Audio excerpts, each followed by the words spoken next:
I'm on my motherfucking petty shit. You already know me, like I'm on my petty shit today. You know what I'm saying? You know, haters gonna hate me. You know, when I'm better than them in a promo, you know, motherfuckers gonna be spiteful and shit. You know me, you know. And then when they come back to Green Bay, Wisconsin, I cannot get the shit out. I got too much slob in my mouth. That's how excited he is right now. Yeah, look, I'm happy for all of y'all. My Saints lost again. I'm heartbroken. That's what who y'all play? Damn, we played the Steelers. Oh shit, the Steelers showed up this week? Oh man. Yeah, they showed up and put 20 on us this week. Some bullshit. Oh wow. Our Giants won again, so we ain't got much to talk about. I knew you was gonna say that. Sir. You know, your Giants are too small. I can't see you. Oh, hey, what? 7-2. 7-2. Okay. Who's keeping track? Ain't nobody keeping track. By the way, All-Star, I wanted to say I will be tuning. Hopefully, I'll be tuning in next week for Cody Rhodes / CM Punk Appreciation Week on the Wolfpack Podcast. That's not happening. That's not happening. Wait. That's not happening. Wait. I think I missed something in translation. What do you mean appreciation? Reverend Rose has not came there yet. He hasn't returned yet. Yeah, you know we ain't doing. I was trolling Dark. He talking about next week was gonna be Cody Rhodes CM Punk Appreciation Day. That was hilarious. Shout out to Dark here. No. What's up? You know, Austin Jones. Listen, what the fuck did I tell you? I said they're either gonna win or they're gonna completely flop. So I can come on here and I can talk my shit. I'm talking my shit right now. Don't you ever in your excuse me, you know what? Woo! Don't you ever in your life doubt Black and Bama once again, okay? Don't do that. I want you to know that. Thank you. I love you being a father, by the way. I do. Yes. And shout out to the baby mama. I just want to this is All-Star. Hi. Yeah. Hey, All-Star. I wanted to remind the Facebook. Remember, y'all, make sure y'all like, subscribe on YouTube because it's gonna be lit. YouTube was lit last week. One of the things, all the viewers from last week again. That shit was fun last week. Y'all showed the fuck out on YouTube. So for the Facebook fam that's viewing this, remember y'all only get the pre-show. Y'all make sure y'all go to YouTube to watch the main show. It's gonna be lit like it was last week. Y'all need to run the YouTube. Huh? They gotta run the YouTube. They gotta hurry up. Yes, run to YouTube. Yes. As a matter of fact, if you need to, run to YouTube right now. If you can. Yes, subscribe to our Twitter page. Or if you don't have access to Twitter, you can also go to YouTube. We are going to be counting down. We've got 2 more minutes left. So, yes, you guys can join us there. So, what you mean change that to? Oh, okay. I will change the title. Okay. Miss, no. See, the thing is that you married to me. You married to me. You married to me. That's my you married to me for life. You know what I'm saying? You know. Oh shit. You know what? He an Aries, so you know I want him to be jealous. You know what I'm saying? Hey, I'm an Aries too, man. I'm Aries too. Wait, Aries life in the room. Oh Lord! Are you an April Aries? Are you an April Aries? You know, I'm an April Aries. April 19th. I'm barely in there. I'm April 19th. Aries. Barely in there. April 19th. I'm April 19th. You April 19th? Yeah. Oh, what? Birthday twins. That's what I'm talking about, my guy. Wow. Oh my God. Look at that. Wow. Look at that. Y'all find out y'all twins on the same show. Ain't that a bitch? On the same motherfucking show. And we both letting our hair grow. It's a good time to be right. You know, gotta let it grow. You know what, Miss All-Star, you are absolutely right.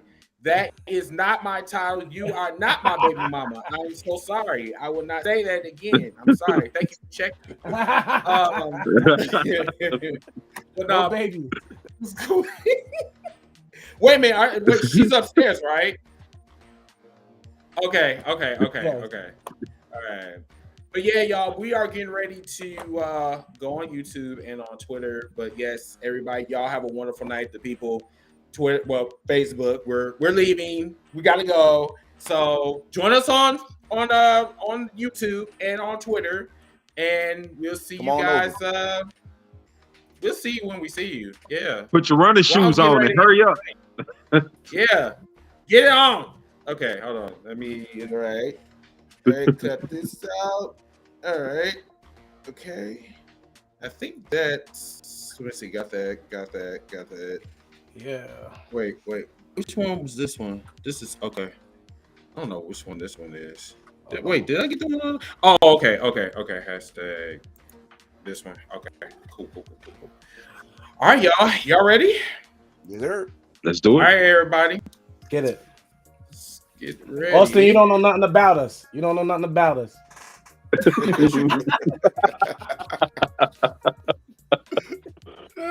you better. I'm telling you, better listen to him. All right, y'all. Let's get ready to start. All right, Might be one of those nights. Mm-hmm.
Hello, everyone, to Hashtag Heels for Life Wrestling Podcast, episode 202. I'm your host, Mr. Team Bring It. I'm the real Garland, no fakes. I'm the bearded baby face. Y'all see it. What's up? And I'm the enforcer. And remember, everyone, if you want to get your Heels shirts, Hashtag Heels for Life Wrestling Podcast shirts, merch, everything, whatever, go to our merch store at heelsforlifewrestlingpodcast.com. We will leave the link for you guys to go ahead, get your shirts and your merch, your cups and everything. You can use our promotional code Heels for Life and get 10% off of your purchases. So tonight, everyone, we are going to be talking about a whole lot of shit in AEW, WWE, a lot of storylines that's going on in the fourth quarter. I'm telling you, before the end of the year, it's gotten hot. Got really, really hot. We got 2 major pay-per-views coming up before the year ends. We got Full Gear that's coming up, I think, in a couple of weeks, or I think in a week or two, if I'm not mistaken. Next and week. then Survivor Series in next week. And then we got Survivor Series, I believe, in 2 weeks. So it's a lot of wrestling we're going to be talking about. So first, without further ado, let's first start with Monday Night Raw. Let's get it. Anybody want to start us off?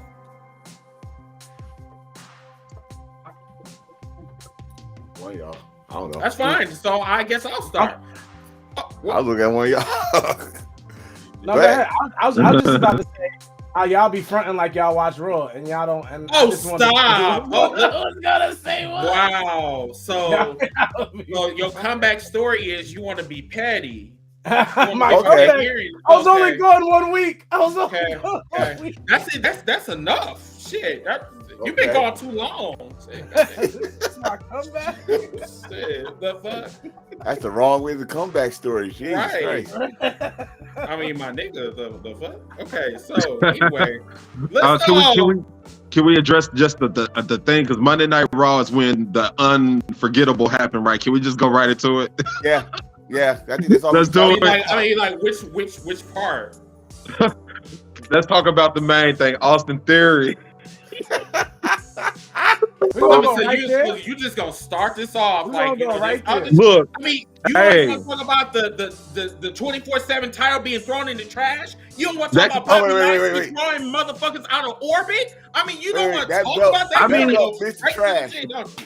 All right. So we'll start with the 24/7 title getting tossed in the trash. Then we'll go to Bobby Lashley bodying everybody. Then we'll go to the money in the bank. These things happened at the end of the show. Y'all don't watch Raw. You see my I do watch Raw. I just didn't watch SmackDown.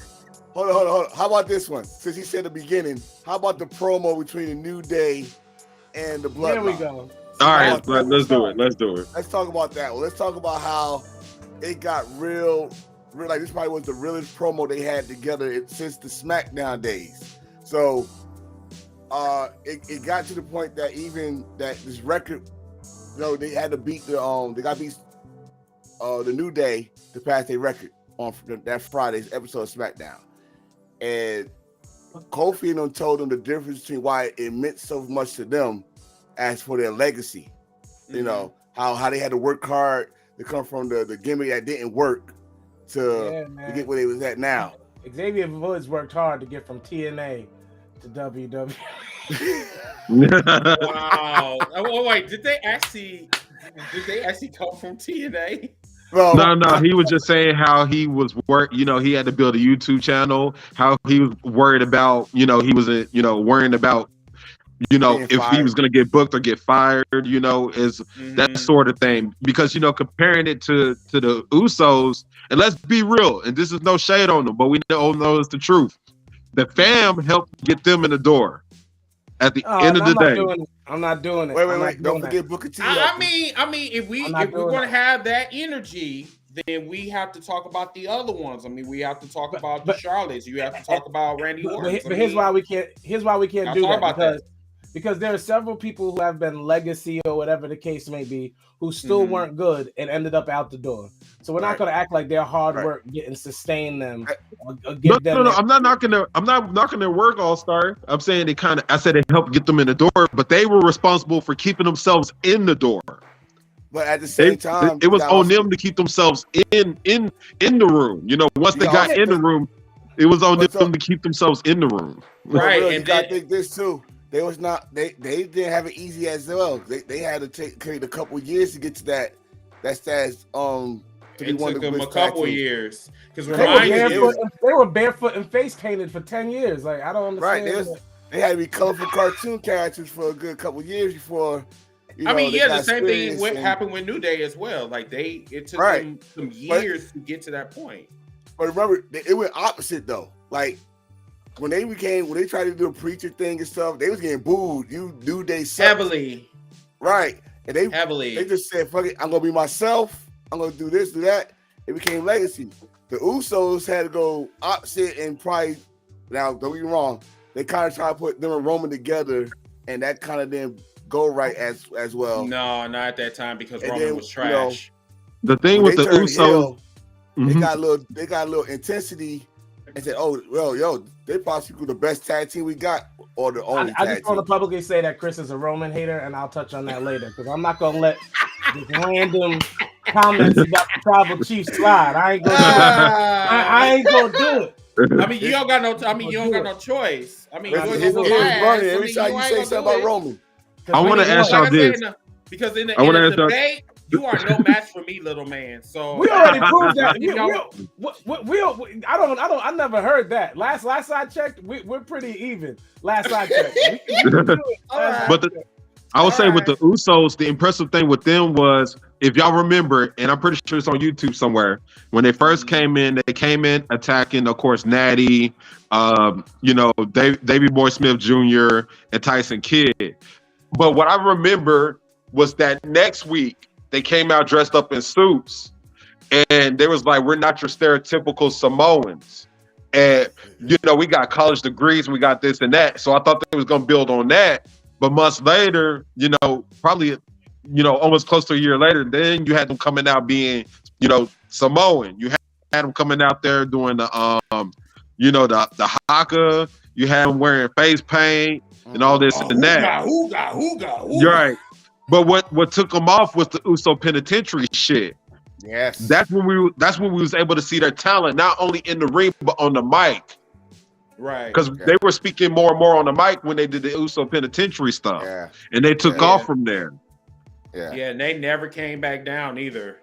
Exactly. They had a couple bumps in the road or whatever, but like once they went into like McNiggerish mode, excuse my language, TikTok. I know you don't like that, but once they went into that mode, that's when we start seeing the real, Uso. So we start seeing the talent come out. Right. Go ahead. Oh, sorry. I know you was about to say something. No, I just want to say that Kofi Kingston is a WWE baby too. Like I know, like Xavier maybe has a little more claim because he had to go and be the man somewhere else before he got picked up when WWE stole all the good people from Impact. But but in the same token, Kofi came up through the system, so I don't think he had it as Xavier had it either, really.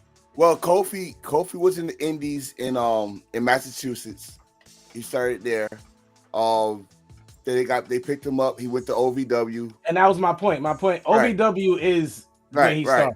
I understand he was Indie, but nobody was paying attention to.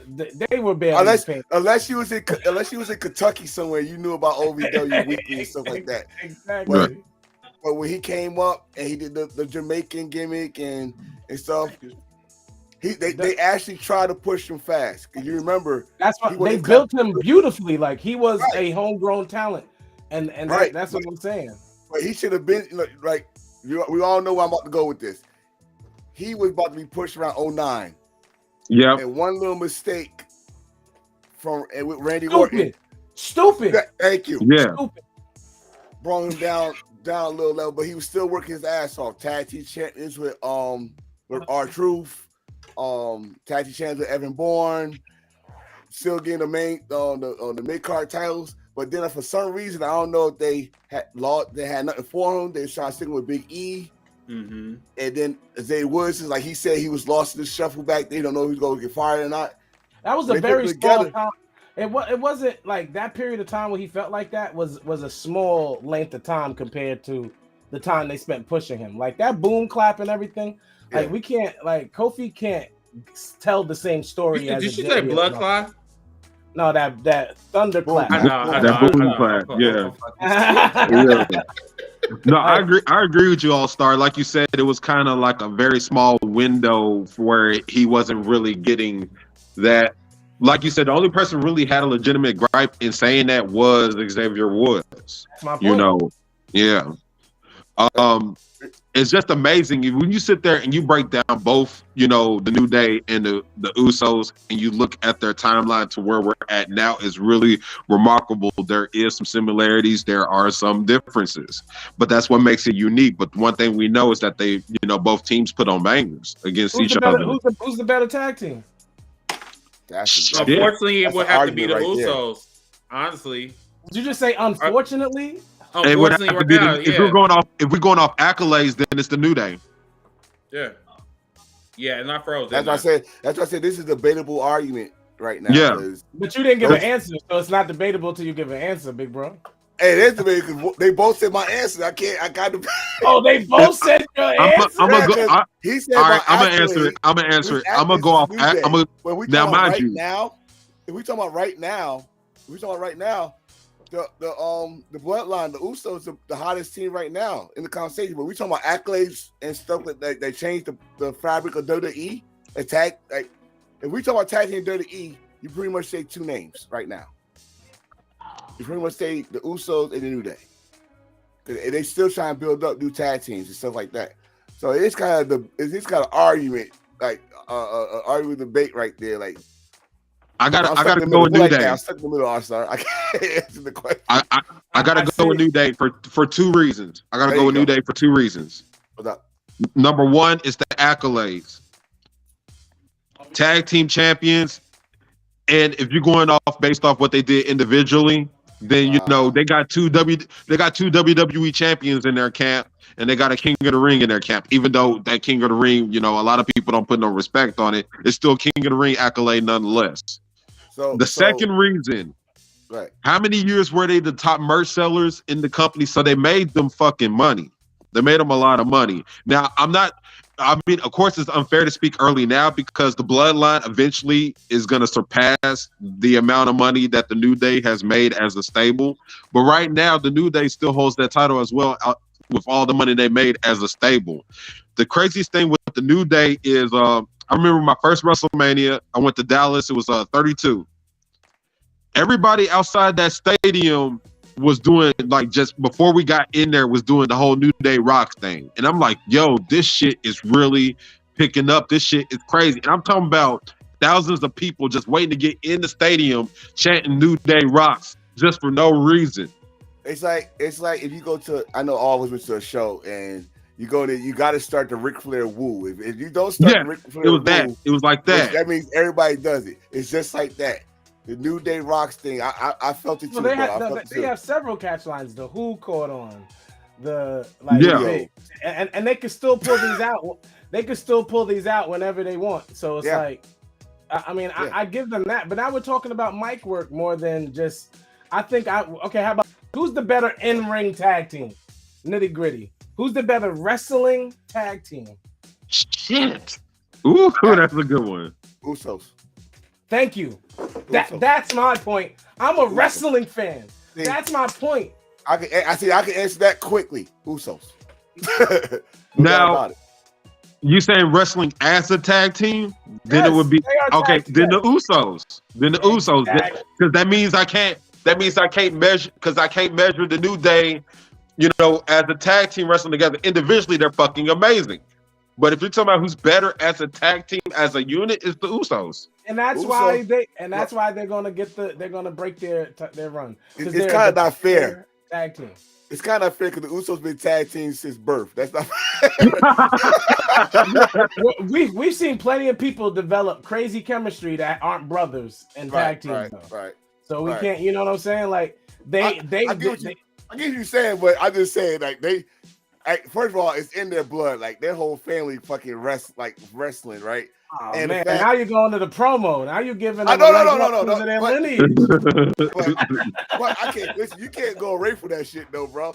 You can't. Like, honestly, I get, like, on the promo, I get what they were saying. Like, yo, this was y'all pretty much opened the door, but like I said earlier, they still had to work their ass off because one, especially with their family, they don't want no handouts.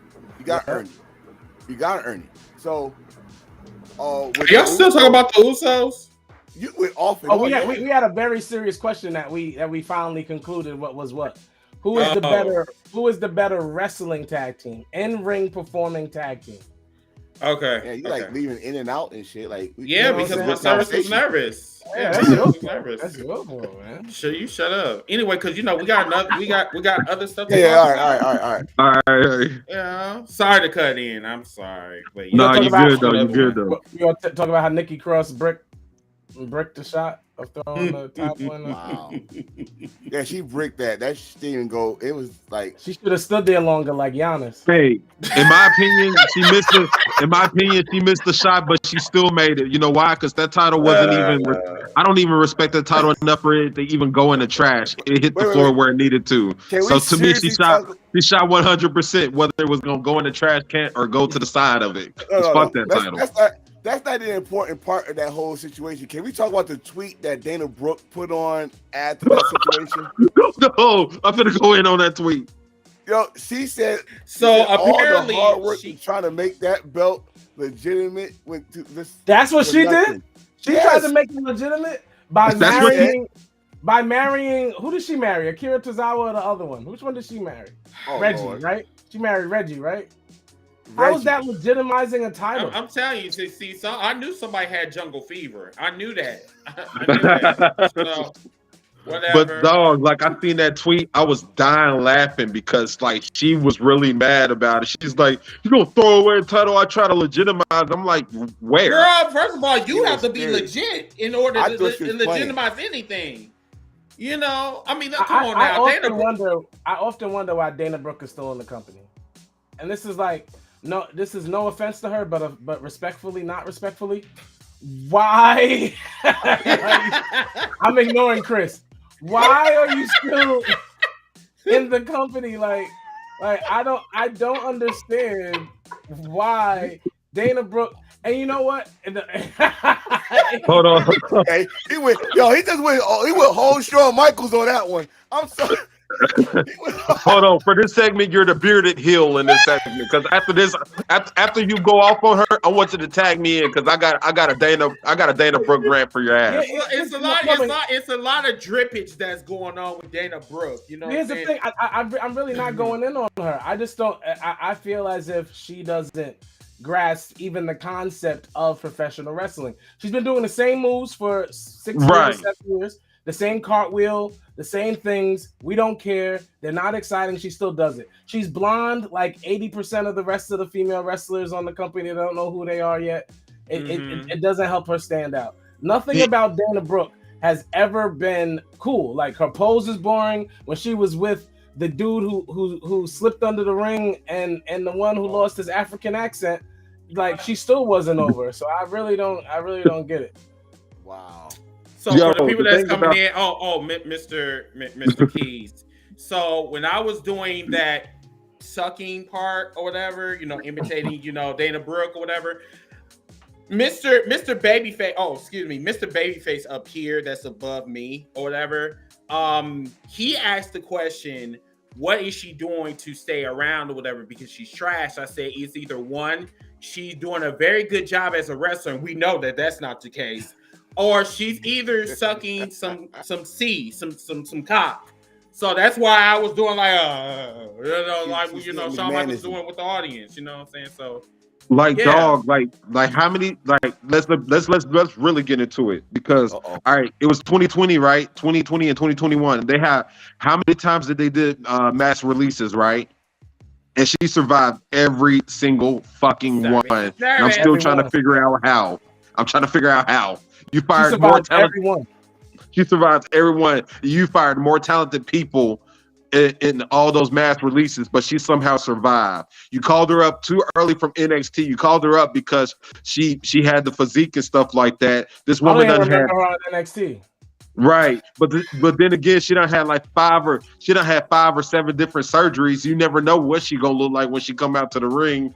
And she had, she literally he just said the whole thing. I don't remember her NXT. She had one match with Asuka, and she got what injured. do you know? That's it. That's the only thing I remember. See, I know I didn't remember her. Yeah, she was in NXT for like a cup of tea, and then they called her up for some reason.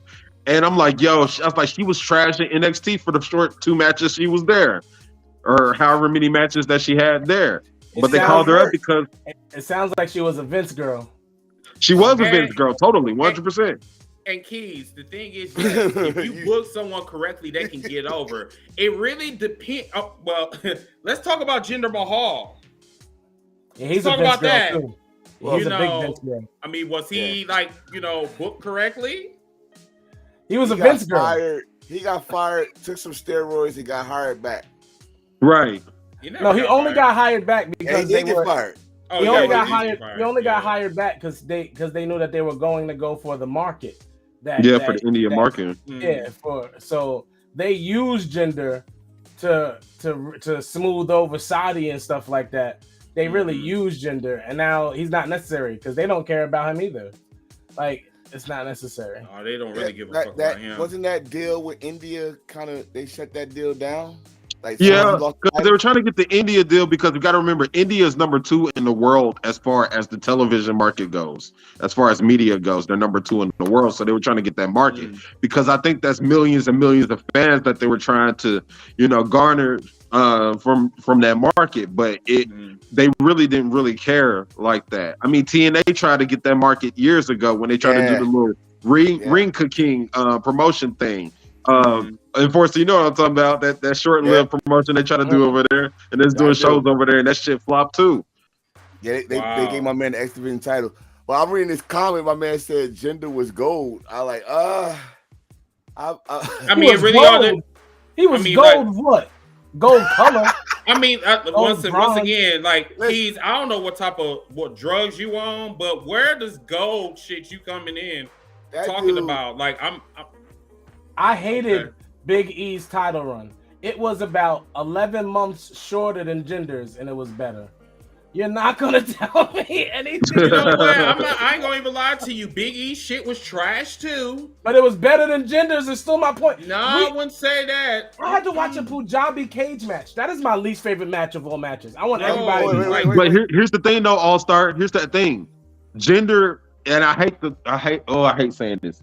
Jinder had more notable wins in his title reign than Big E. Every match was trash, though. Every match was trash. I agree was trash, but look at the quality of talent he beat, though. Even though he was trash, he beat Randy Orton. He beat the Great Khali. He beat the Great Khali. He beat Shinsuke Nakamura. He beat who else? He beat in his title reign. He beat some notable talent. AJ Styles. Yep, he beat some notable talent. Look, I understand. Look, I understand. Trust me, All Star. I don't want to say this, but I'm just saying. Even though all the matches were trash, I agree with you. But nonetheless, in the win column, he beat more notable people than Big E did. It doesn't matter. I feel vindicated. We haven't seen him nor Shanky because we haven't seen Jinder Mahal nor Shanky for about 3 months, and Shanky is still more over than Jinder Mahal. I mean, to be honest with you, at this point, anybody is more over than Jinder Mahal. I'm just saying. Right. Yeah. Right. But no, May Yim, she came back recently. That was the quietest I ever saw somebody come back. We shouldn't have had announced it like it was news because it's not. I know, but it's just someone brought it up, and I just want to talk about it. Okay, you know? well. It was we're not on SmackDown yet, but I care more about the Viking girl than Mia Yim. You talking about Miss Gimmick stealing Sarah Logan? Don't do that. Wow. Don't do that to Sarah. She lives that lifestyle. We'll get there. We'll get to Sarah Logan. We'll get there. You're not going to disrespect Sarah Logan. We're going to get there. How dare you, definitely get there. What else did we not talk? What was noticeable on Raw? Before we get into the good shit. We should get to the point. We might as well get to the Austin Theory point. That is fine. Let's do this. No. Let's do it right because we gotta give some love to Bobby Lashley first. Yes, Bobby Lashley body. I mean, it ties into that. I know, but you said jump into the Austin. No, we're gonna give Bobby his love first. Then we're gonna start laughing with Austin Theory. Yeah. Okay, so let's talk about the Bobby situation. Number one, if you are still in here, this is how you book someone correctly. Bobby Lashley has been on a tear ever since he lost the WWE Championship. But even more to the point that this is how you build a monster. And it doesn't even matter if he's black, white, Hispanic, yellow, green, or whatever. If you know you got a monster on your hands, you need to build him like a monster. Look, Bobby Lashley been just tossing niggas, been just destroying people like left and right. This is what we need. We need a human black tornado. This is what we needed. This Bobby Lashley is scary. That's all I'm gonna tell you. Look, Bobby Lashley bodied Brock Lesnar, Mustafa Ali, Seth Rollins, Austin Theory in a matter of about 2 or 3 days. Wait, put that up. Keith, what are you talking about? Like, who been crying about Bobby Lashley? Dude, I'm telling you, I've been an advocate for Bobby Lashley ever since he turned that corner of being like a dominating WWE champion. This man, like I'm telling you, he is not a baby face. He is not. He is a heel. He beats up niggas. He don't supposed to smile and shit and have that Botox on his fucking face. I think he could still be a baby face and be a monster. I think the two shouldn't have to be separated. Bro, we're not talking about Braun Strowman. No, I don't like Braun Strowman. I don't either. So we don't have to talk about Braun Strowman at all. Let's just negate that. Let's not even mention Bobby with Braun. Well, my point is Bobby. Let's not. Braun Strowman needs to go home, bro. Like I wish he lost the mid-elections. Like he should have went home.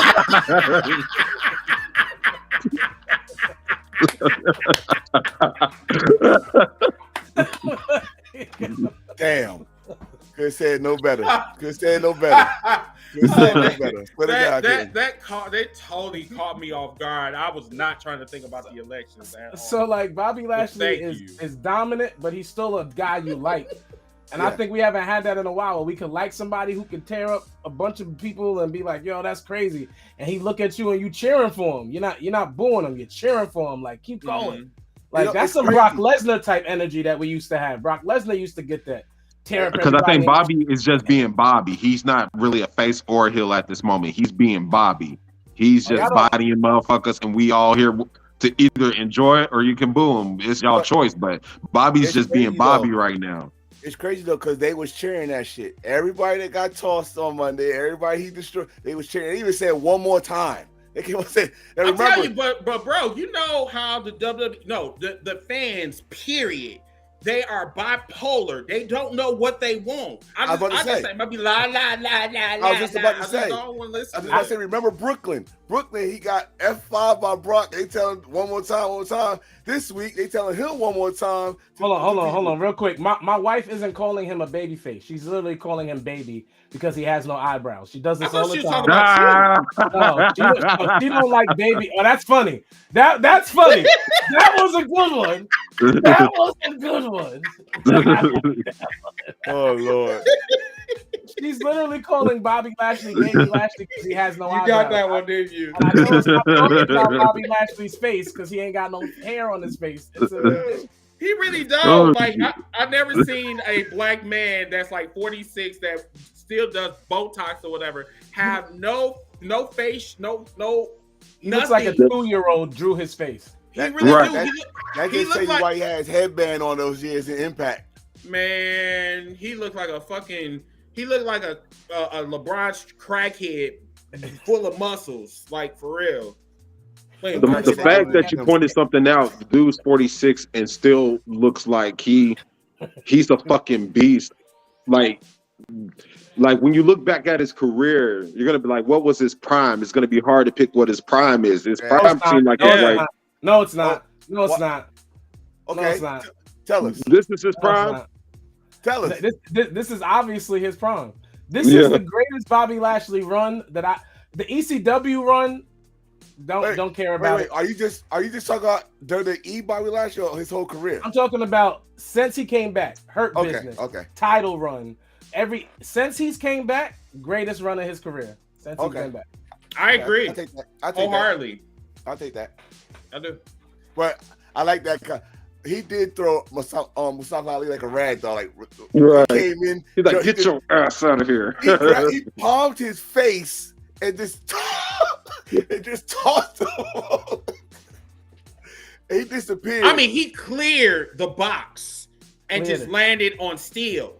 That's all you know. I mean, like, damn, Bobby, you even have to do that. I love how they're gonna build Bobby as this greatness for the next 5 months before WrestleMania. We got all of this build for Bobby to be the new Brock, for Brock to come back and then to fight again at WrestleMania. We got all that stuff. I can't wait to see who Bobby destroys tomorrow, because that's what I'm looking for. I'm waiting to see who Bobby gonna destroy tomorrow. And it kind of segued when after Bobby came out there and destroyed Seth Rollins, it led to probably one of the most dumbest moments of the night. So you had Austin Theory mosey on his ass out there with the Money in the Bank briefcase. Mind you, and I think All-Star, I think you pointed out too, and Enforcer, y'all pointed out as well that the bell did not fucking ring. So Bobby technically did not answer the open challenge, which means it was still technically an open challenge. But Austin Theory moseyed his ass on out there and cashed in the Money in the Bank briefcase on the United States. I still say WWE gives him back the briefcase. I understand, because I've heard, but he handed it to him and they counted it. I think WWE has done worse. They make technical switches all the time. They can give it back. I asked this to y'all on a personal message. Like, was that the first time that anybody cashed in on a mid-card title? Yes. And I never heard. Now, this is the thing. He could have did this at NXT. We had easy, right? Easily. But he decided doing a U.S. title, which I never happened. Now, if they don't go that way, like you said, R-Star, there's no Money in the Bank. But the only thing I said though was they was talking about, since they getting rid of all these gimmick pay-per-views, that they're gonna put Money in the Bank back at WrestleMania. And they should. So they really should. But was this the right move? How they was gonna take off, and why they just have him lose to the champion or go to NXT like I said earlier. Because like once again, they didn't have a direction for Austin Theory. As you can see, Austin Theory was Vince's boy. Vince just wanted to look at him so he can get an erection or what's left of his whatever. But all I'm saying is that they had to get rid of the yesterday's trash. Sorry to say this though, but Austin Theory was yesterday's trash. No one was going to believe Austin Theory of being a world champion.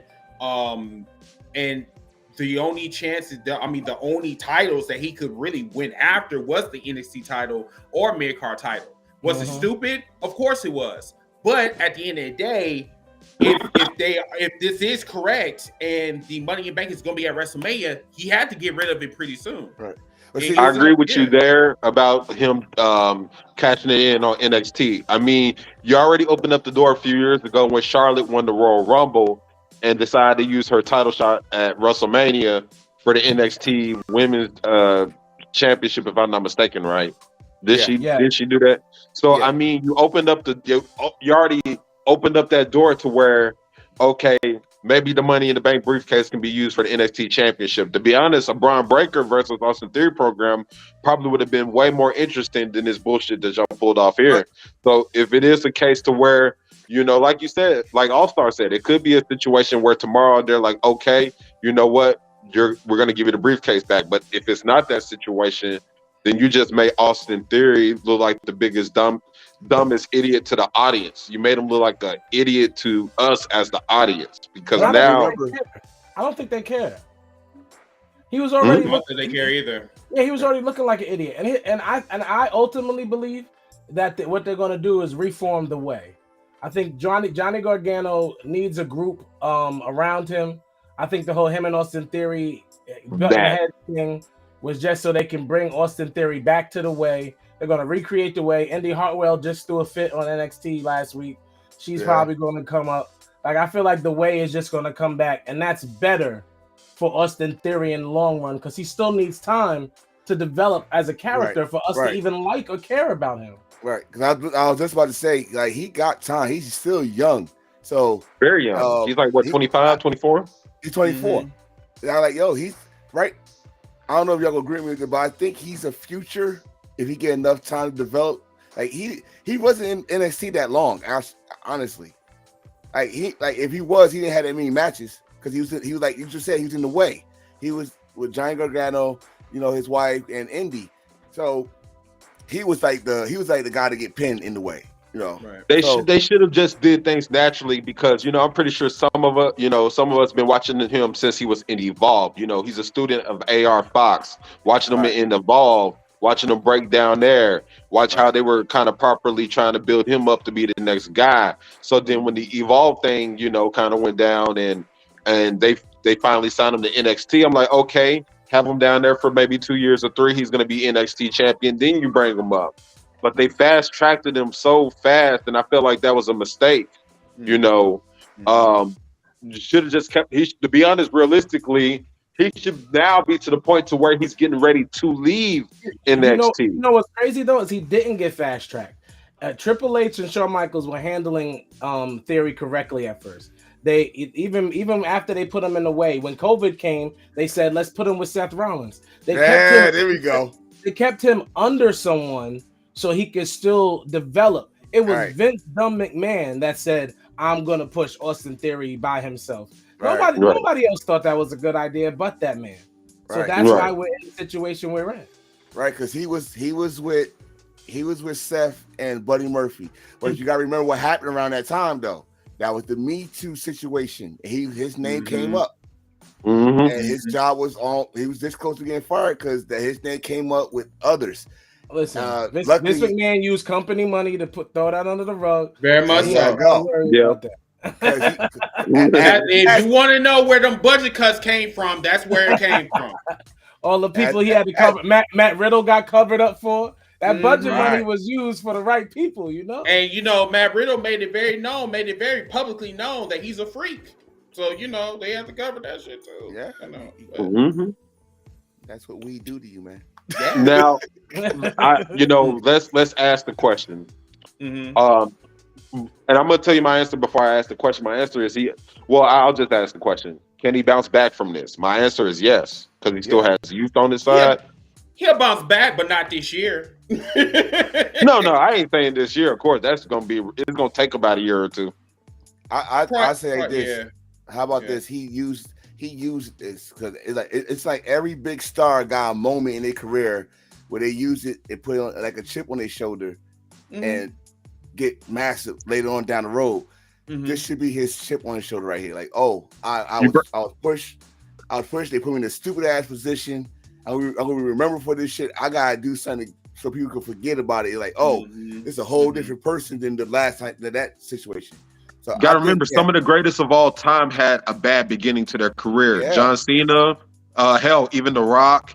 If you think about it, even Stone Cold, and I'm talking about his WWE career, just Stone Cold's WWE career. How about this? Like, his boss too, Triple H. Yeah, Triple H Triple H got buried. Yeah. Hell, even to a very lesser extent, even though y'all might agree to disagree, but Shawn Michaels. I mean, the Rockers were a popular tag team, but they weren't like priority in their day. Hold on, Mr. Producer Chris. Tonight, bring that comment back, sir. Bring that Austin Theory is a hidden gem comment back, sir. I said this when Vince McMahon decided to make Austin Theory his love child. I said that he's trying to recreate John Cena. Yes, and I will say this: Austin Theory is annoying enough and has the physique to have achieved this if he develops a little more. I do believe he has potential. That's why I wanted you to bring this comment back up. I talk about people all the time, but potential is still something that exists. Like his potential still exists. Yeah. So you believe because he has the same physique as John Cena, the same look. No. Not as John Cena, just the fact that he possesses these star-making qualities, like intangibles that attributes. The other wrestlers don't necessarily have naturally. But I just feel that he should pay. I think he should learn his own way instead of going into somebody else's path, because they did that shit with Roman Reigns and that clearly didn't work, But they should have went based on when he did that promo, when he was like that heel, whatever, that cocky heel. That cocky heel turned into the tribal chief. And I think Austin Theory just needs to find his way. I think that's just mainly it. There it is, that word. The way I told you, I'm telling you, the way is coming back. First of all, the way needs to come back because Johnny Gargano is bad by himself. He is trash by himself. I don't care what no one says. They're making him look goofy. He's a good wrestler, but character-wise, they're making him look goofy as shit. And when he talks on the mic, he's trying out different things, trying to see if it gets over. He said, also, like he was Chris Jericho. Yeah. That made me mad because he did it like 4 or 5 times. And he needs a group. Him being Daddy Gargano, is a better fit for him, like he was with The Way, than him trying to be. I'm a little tough guy. That was his name, Chris. It's like that. I love what I like about The Way is because it was an interesting dynamic. You had 2 seasoned veterans like Johnny Gargano and Candice LeRae, and you had 2 young up and comers like Indy Hartwell and Austin Theory. Dexter Loomis was a part of The Way at the end, sir. Dexter Loomis is still a part of The Way. His wife is in The Way. Yes. Yes. I love that story. I love that storyline. That's probably the only thing I really liked during that whole NXT, / NXT 2.0 transition was the Dexter Loomis, Indy Hartwell storyline. Yeah. Dave, yes. A bad version of Tyler Breeze's gimmick. Yes. That's once again being a 2.0 don't exactly work in your favor. But once again, it's about how you are booked properly. But whatever. It's kind of crazy that you brought that up because it was people inside the company that said that. Like, give Tyler Breeze his gimmick back. I think Bailey said that on Twitter. Like, give Tyler Breeze his gimmick back. So Bailey's a troll. She does. That's a good job. That's a good job at it. But I mean, like you said, if he find again his own way, and I give him a couple years, he's gonna be a huge star, a huge factor in the company. But right now, him by himself, it's not working. Yeah, it's not. I still want to shout out Seth Rollins because he's still top 5 wrestlers in the world right now, even with getting thrown around by Bobby like that. He got his ass whooped like really bad. Right. Yeah, that's what happened. He stole Bobby's ass cookie. Okay, so that's it for Raw, correct? Or do you have anything else? Okay. All right, let's go to topic 2, AEW. What did you guys like about AEW? What did you dislike, or talk to me? What I disliked with AEW was the John Moxley coming out like this a WWE promo. Like he came out in the middle of the ring, did a promo, and then left. Like I was like, damn, that's unlike him. He usually do his promos in the back somewhere somewhere. Since we're about to talk about Dynamite, I just need us all to see if we're all going to be honest about this now, and say that AEW falls somewhere in between Monday Night Raw and Impact. Like the show is somewhere in between the two. It does not equal or excel Raw. It does not equal or beneath Impact. It's definitely somewhere. It's in this weird middle ground for me. The show in general. Like, are you talking about the it being like the way it's booked, the way it's booked, the way it's presented, the way it's produced? Like sometimes it's like they go for the higher production, and then it's like other times they're like, no, we're an indie company, and it's like, but you're not. Are you saying it's an indie with money? It's an indie company with money. It comes across like that though, because they put money into certain things, and other things is just very like indie. It's very dark matches, dark lighting. Like it feels super indie. There's one thing I do want to. Oh, go ahead. Let me ask. I'll start this. So that was the one thing that CM Punk and like some of the legends were talking about in the back, that they want to kind of get away from the indie scene, because like right now they're on national television.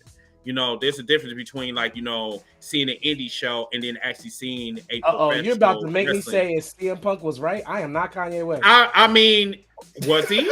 You know what? Fuck it. I got the energy. I'll say it. I'll say it. He was right. Tone it down. Tone it down. Let me tell you something about the indie style. Y'all know this. With indies, they operate maybe once or twice a month. So you were able to do that on the indies, but now you're on a nationally televised program. You got to tone it down a little bit. But even though it's a nationally televised program, they only operate a few times a month. They don't have house shows like WWE, and that's why they come across as an indie company. They're ran by indie wrestlers. They give you indie company feels, but then they want to compete with the big dogs. Excuse me, you got to spend money not just on your roster, but on your production if you're going to compete. Well, let me ask you this real quick, All-Star, because there's rumors of them talking about doing house shows. Now, when they start doing house shows, now would you agree that they need to tone it down? No, I think they need to turn it up. I think it needs to be much.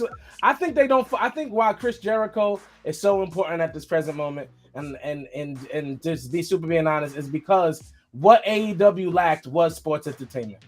They gave us a lot of wrestling. But like the sports entertainment factor, they fall flat on the rock. I disagree with that one. I think they did give us some sports entertainment. I think too much. They gave us indie styles, like that's what it was. Indie style sports. Indie style, okay. Like the Danhauses and stuff like that. I'm talking about like higher produced style. Like we got the Fiend out here in the world. Y'all bugging. We had a wrestler called the Undertaker, WWE guy, who got all the production in the world. Y'all, the most production y'all gave a wrestler was Malachi Black got the lights turned off 3 times in the intro. That's not. That's not enough. Wait, hold on. And the snow coming down when Sting came out and all that. That was not snow. That was cotton balls. You know, I thought I was dandruff for a minute, but you know, like it's just the Young Bucks are the only ones that get like, and unfortunately, it comes across like the elite are the only ones that think about that type of thing. Their intros and things like that are. That's why they keep being over, because they put thought into the presentation. I was gonna say, remember, I don't know if it's safe to mention his name since he's not AEW no more, but remember that long extravagant entrance that Cody Rhodes used to get. Yeah, exactly. That was way too long. But that's sports entertainment. That's production. That Chris counted. Chris Jericho. Chris Jericho, you know, he's the heel. He's the sports entertainment, the weak guy, all that shit. John Moxley's intro, thumbs down. It is an indie intro. I don't care what song plays. It's an indie intro coming in through the crowd. I'm the man. My no. Call it what it is. Call it what it is. It's the watered down Shield intro. It's gay as hell. But I want to bring up another issue that AEW has. So, and I've seen a lot of people been talking about it too. It's bad that out of the 3 women's matches that you're gonna have at Full Gear, that the interim World Championship program is the least, important program of the 3, because you don't put time into building between Saraya Knight and Britt Baker, and you even put more energy into building Nyla Rose and Jade Cargill. But there's really no heat, or there's lack of heat for the Jamie Hayter Tony Storm match. My friend, get some kind of Dave, I totally feel you on that. The pay-per-views are way too long. My birthday twin. I disagree with you because you're blaming AEW when you need to blame the wrestlers. Jade and Nyla Rose made their feud as big as it is. Yep. Mm-hmm. Soraya's name, yes, did it, but Britt Baker and Saraya did that. It's not our fault that Tony Storm is boring. Without Thunderstorm, my favorite tag team, y'all. I don't know if y'all know. Thunderstorm, my favorite tag team. Tony Storm by her. I like how he's frozen in his face. Real was frozen in his face like he just saw something. Tony Storm by herself. Tony Storm is boring. Like, as much as we love Jamie Hayter, unfortunately, they had to do some work to build their own thing. And they're not like the most Tony Storm does on social media shows her body. Like, they're not actively interested with the fans or social media like you need to be in today's age to build. That's their fault. I was going to say this about Saraya, that first of all, that's one thing that we should be talking about here, because she got cleared. And I don't. My thing is, I'm kind of scared about this thing because it only takes one move. One move, as we saw the last time she was cleared. Oh, that ugly rampage she did to DMD in the ring on Wednesday. That was ugly. And the thing is that AEW is they have frequent botching, which bothers me. That bothers me a lot. And I'm sorry, but Britt Baker is not exactly one of the safest women in the ring. I hate to say it, but she's not exactly the safest. And see, this is why I love Heels for Life, because this was a topic of discussion all week, because people were on Twitter and all these other social media places talking about, like, y'all are so worried about Paige and stuff, but y'all weren't worried about Edge when he came back, or y'all weren't worried about Daniel Bryan when he came back, but y'all gave the reasons why, though. Y'all gave the reasons why we're concerned with Paige, with Saraya Knight compared to the other two. It's because of the track record when it comes to, people getting hurt in AEW and, things like that, compared to the other two. I hate when people try to change the narrative. We are not talking about Edge. I'm trying to behave tonight. We are not talking about Edge. We are not talking about the other people that had spinal, injuries or whatever. You know what I'm saying? We're talking about Paige or Saraya or whatever. The thing is with her is that she had a severe enough injury that kept her away from the ring for 7 years? 5 years? And not to mention the time that she was out before that. Because remember, she was out for a period of time before that. Yeah, and it's the thing about this, and I talked to a couple people. I said, listen, the difference between Bryan Danielson and Edge, they didn't take a year; they took years. That's the only positive I see about Saraya. But at the same time, again, this is AEW. They still got that indie mind, my friend. That we got to do a big move. That's what bothers me. We got to do a big move to get the crowd into it. And see how we're talking about another indie quality. Yeah, but see, the thing about it is with that indie quality, it'll get somebody really, it'll mess up their career. Right. Totally, it will. Right. Like to the point where you going to be in the wheelchair. You ain't gonna be walking around. You ain't gonna be having that diagnosis where you might and listen, your spine gonna be that fucked up, you're not gonna be able to walk around. Perfect example. When the last time we saw Adam Cole? Baby. The last time we saw Adam Cole was the Forbidden Door. Yeah. I'll tell you now. Remind you, y'all, that was in June. But y'all don't know. Adam Cole wasn't going to come back before the Elite came back. He had nothing to do without his friends. He ain't going to work without his friends being there. But he still, because like we were talking in the spaces that Adam Cole, his injury, like his concussion, might have ended his career. No way. So that's probably why we haven't seen him.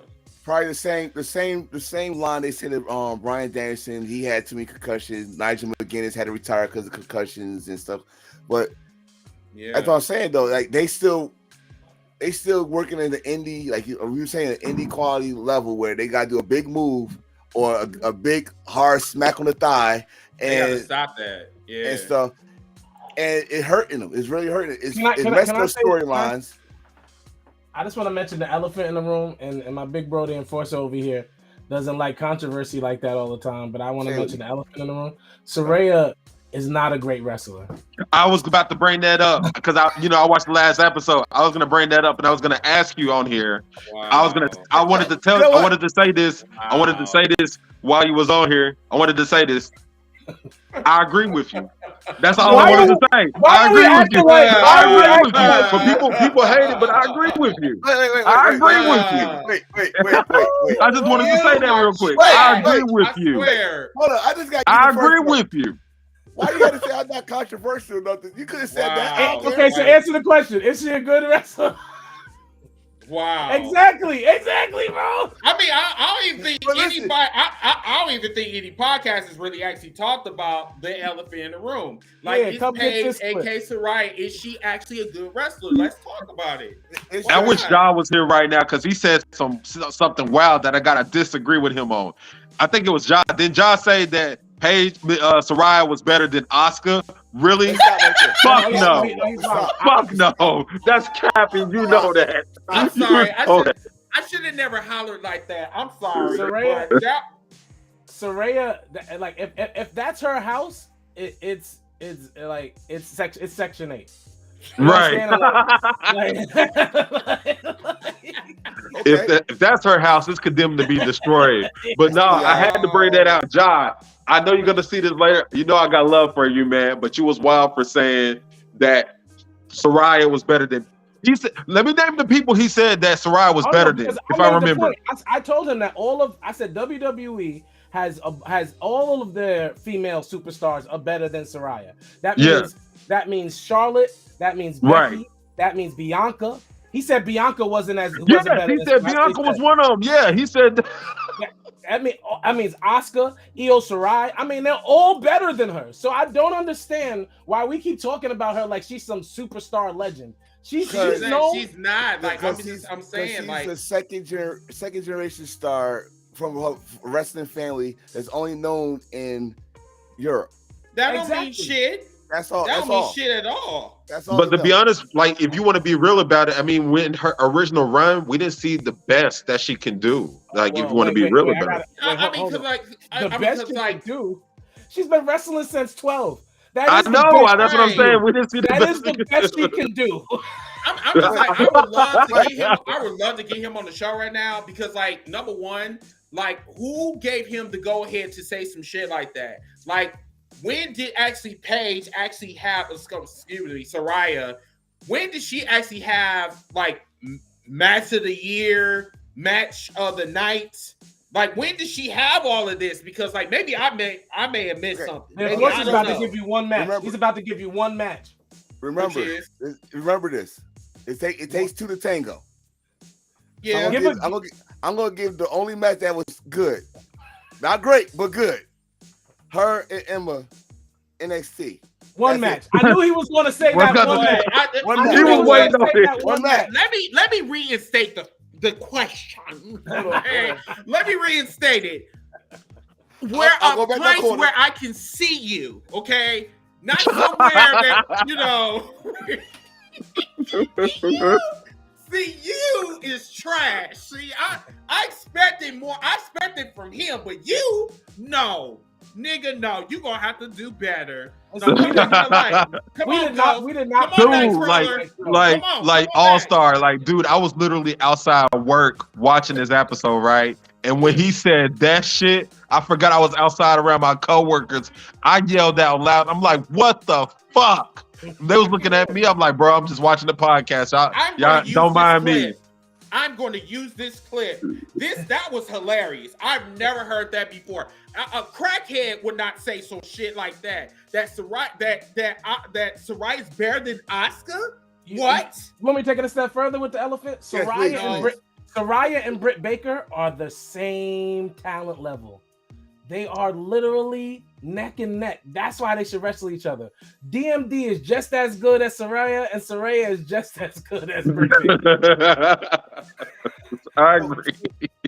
So what kind of match are we going to expect from these two? A mid-match with two mid-female superstars. Mid.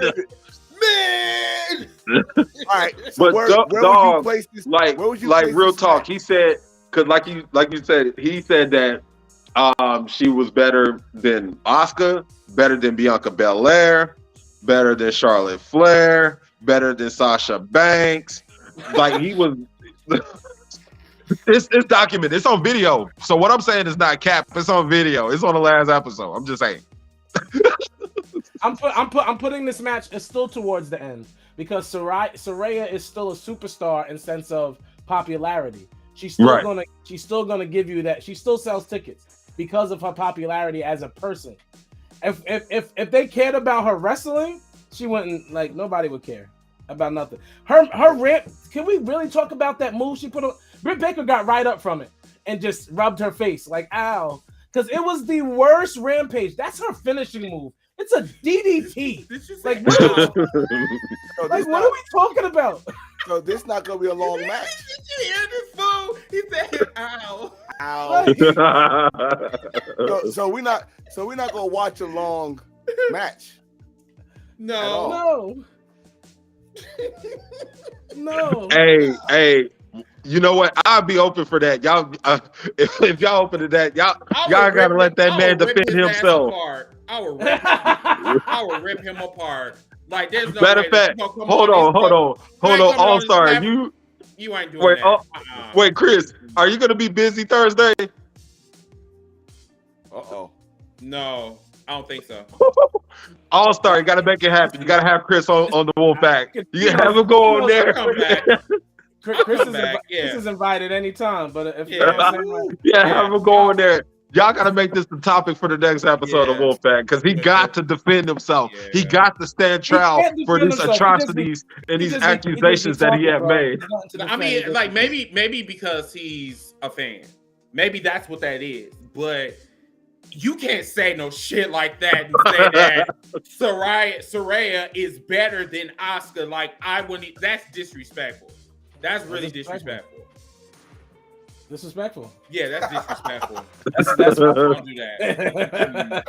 I was hoping this was gonna be brought up. I can't get past this, bro. Like, I literally can't get past this. Like, I can't believe John of all people would say some shit like this. And like, dude, you've been on my brain since Thursday. I was waiting to get on this podcast, hoping that there was gonna be a door open so we could talk about it. I don't know why, because I didn't say it. I was defending WWE women's wrestling roster. Let me say this about Saraya too. Let's be real honest. Whenever she screams, "This is my house," she sounds like a Karen. And it makes me mad. Like, I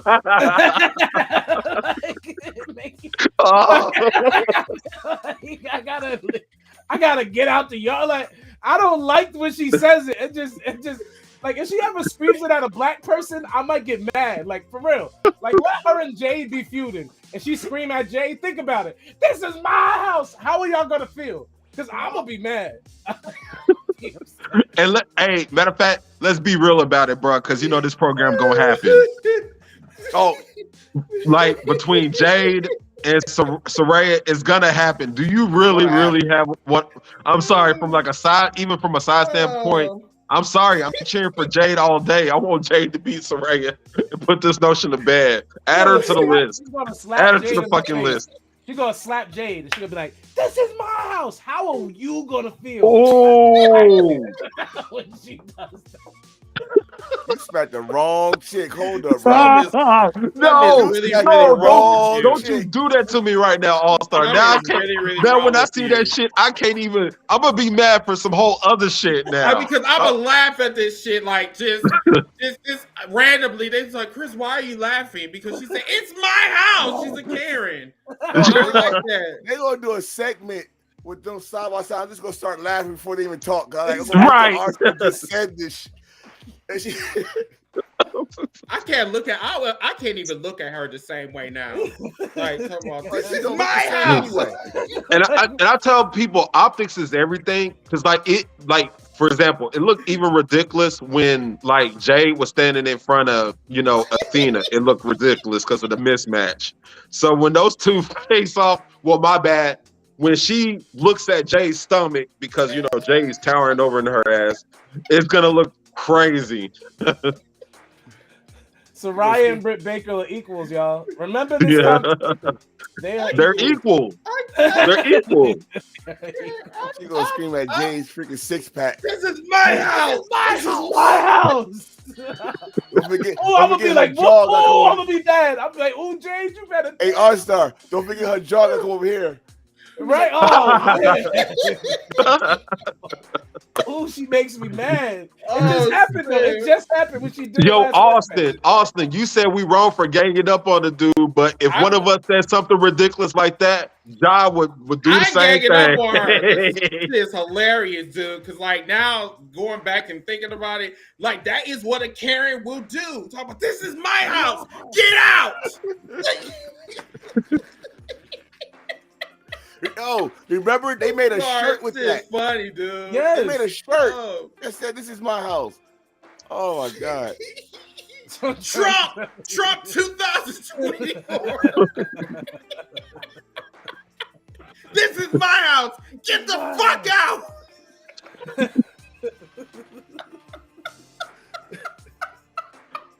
She need a new tagline. She need a new line. Oh, say, bro. I'm done. I can't even. I'm a cringe every time she says this. I mean, I already do that anyways, but I'm a cringe even more when she says it now. No, he got me in my head like they gonna have a face to face, and she gonna say that, and I'm just gonna look. When she said, I'm gonna text you real quick, like, "Damn you, R-Star," right there. Yeah. No, she gonna be right on the top of her six-pack. This is my house. My dude said right into her six-pack. Like, you don't say that to that woman. What's wrong with you? Oh, man. Oh shit. Y'all, this Hills for life, man. This Hills for life. We go crazy here, man. I can't unsee it. It doesn't help that Saraya's like Wednesday white. Like Wednesday from the Addams family. Right. Like Wednesday white. Hey, real. She do look like somebody from the Addams family tonight with Saraya and fucking James looking down at her like, Muhammad Ali and shit. Like, what? Shit. What? That's a good question right there. What? Saraya is going to be in line for the women's title at some point. So if and when she beats Jay, how see it going? It better not happen. That's how I say. It better not happen. Right. It better not be Jade ever. I really believe Jay should just say, all right, I'm finna just it's no competition. I'm moving on to something better. I'm challenging for the women's world title. When do y'all think that's gonna happen? No, not this year. Yeah, not this year. She's making this TBS title. It's bigger than the women's title. Okay, so wait. Okay, you know what? It may happen WrestleMania season next year. Because those are their two biggest female wrestlers. That's true. But they gonna keep this damn interim word on the title, and I don't think they need to get rid of it. She's not coming back. But see, I want to say something bold real quick, and some of y'all might agree, and some of y'all might disagree, but I'm gonna say it at this point, and I'm talking about from a popularity standpoint. Jay has surpassed Thunder Rosa. Very much so, in various ways. Jade is the biggest female wrestler in AEW right now, and then you have your Sarayas and your Britt Bakers and your Nyla Roses, and then it's just nobody after that. Like, right. You got your Jamie Hayters, but that's because we like Jamie Hayter. We like Willow Nightingale, but technically to the company, they're not superstars. Exactly. You got Athena floating around on Dark, which I had a feeling that was going to happen. She's floating around on Dark. Ruby Soho is still injured out. You know, it'll be a bit before she gets back. Like you said, the rest of the women are floundering. Ruby Soho's another one. Injured again. Yes, Ruby Soho is also overrated. Chris Statlander can go. She's not overrated. She's actually really good. I thought that was going to be the one to end the streak was Chris Statlander. It was heading in that trajectory. I think that it was, but she got injured. I think her other leg this time. And yeah, it's her other leg. It's like every time she's getting to that point, she get injured. And not saying that not calling like a Tegan Knox situation, but she goes hard. Like, yo, she was the next one to me. She was the next one. But so we do got a question. So out of the WWE and AEW women wrestlers on each roster now, where would you rate Jade? Why we gotta combine the companies? Why do we have to combine the companies? I mean, stop being petty up there. Why we always gotta compare? No, I'm serious. Stop being petty up there. Because of course Bianca is better than Jade, but I feel like fans just want us to say that. Like I feel like they just want to hear the fact that we're gonna say. I mean, they're being like you did. They're taking your energy, petty energy. Oh no, me? Yeah, you are very petty. Petty. I'm not petty. You're bro. People petty. found that out in episode 199. Come on now, dog. People know you can be petty. Once again, everybody know about me. I'm a Christian. 199, bro. We got you on the record. Yeah, y'all check out 199. You'll know what I'm talking about.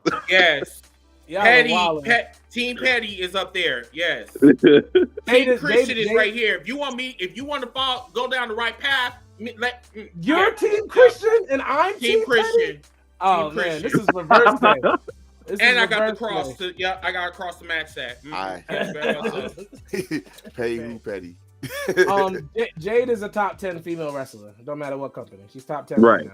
Yeah, she's top 10. So, all right, we ranking stuff. My question to y'all: she put it up there. Y'all saw the list. Do y'all agree or disagree? Agree. I had never seen. I agree. I've never seen her before. So I agree. But I want to point out something. I'm gonna tell you why I agree, because we got and All-Star. You kind of pointed it out. I got a terminology for it. I call it American cockiness. We gotta get out this American cockiness to where we live in this bubble where United States wrestling is the only thing that matters. There's a whole wrestling world out there, and Stardom has the most superior women on the planet when it comes to wrestling. Crazy, bar none. Japan, period. Crazy. And that's my point. Like, if Saraya is the #1 female wrestler in Japan right now, that almost automatically makes her the #1 female wrestler in the world.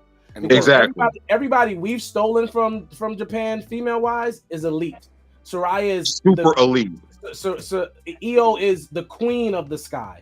Asuka is one of the best hands down wrestlers. Period. Not even females. Asuka is just a wrestler. Like what? Hey, no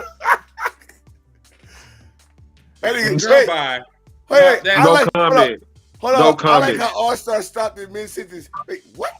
Like, no. No. I love you, Ty, but I'm gonna move on. It's a dream match. What in what kind of sense of the word? No, I'm not gonna even hear. No, we're not gonna go down that road. I want to say this because this is kind of on the same topic. Like, for example, right? I was playing Fortnite earlier. Don't judge me. You're judged. My homeboy asked me a question because I'm a huge wrestling fan. He asked me about Ric Flair's comments about Charlotte being called the greatest of all time. And my response was he was wrong because obviously Charlotte's name is not Manami Toyota, who's the greatest of all time in my opinion, as far as women goes. But he did, but then he expanded on it. He was like, well, do you consider her the greatest WWE female wrestler of all time? I was like, well, that's kind of debatable, but I was like, Ric Flair wasn't asking in that sense. He asked who was the greatest he said that Charlotte was the greatest female wrestler of all time, like ever. But Charlotte is the most decorated female wrestler in WWE history. But greatest? Yeah, no. She's the most decorated. But if you're talking about all time of all women that wrestled and stuff, and yes, I might have said a name y'all I'm not familiar with, but to me, Manami Toyota is the greatest female wrestler that ever had laced a pair of boots in the wrestling industry. She's the GOAT. Toyota, she's the fucking GOAT. Toyota. I can't believe her last name is Toyota though. That's funny to me. Hey, she got something to back up on. You know, wrestling didn't work. She had some cars to sell. I feel like every time we talk about wrestling, we talk about it in the broader sense. And I'm such a wrestler's wrestler that I agree that Charlotte isn't the best wrestler ever in WWE. Mickie James is actually a great wrestler. She never was able to translate her characters correctly, right? Because she's a weirdo. But in ring, no, seriously. But like in ring, but in ring she can go. Like she's super great in ring. Mm-hmm. So like if we're talking about wrestling, yes, it's a debate. But if we're talking about how fans see wrestling, Charlotte is the best. I get it. I get what you're saying. All right, let's go on to some other items in AEW. What else did you guys see? Let me point this out real quick. So the whole thing with Wardlow and his whole build has been absolutely trash. Like it's been terrible. But Samoa Joe attacking him from behind while Hobbs came out and was looking completely confused, like what he needs to do, what he needs to say. Like it was a cringe-worthy moment, honestly. And Wardlow, I'm like, and he's another victim of a good.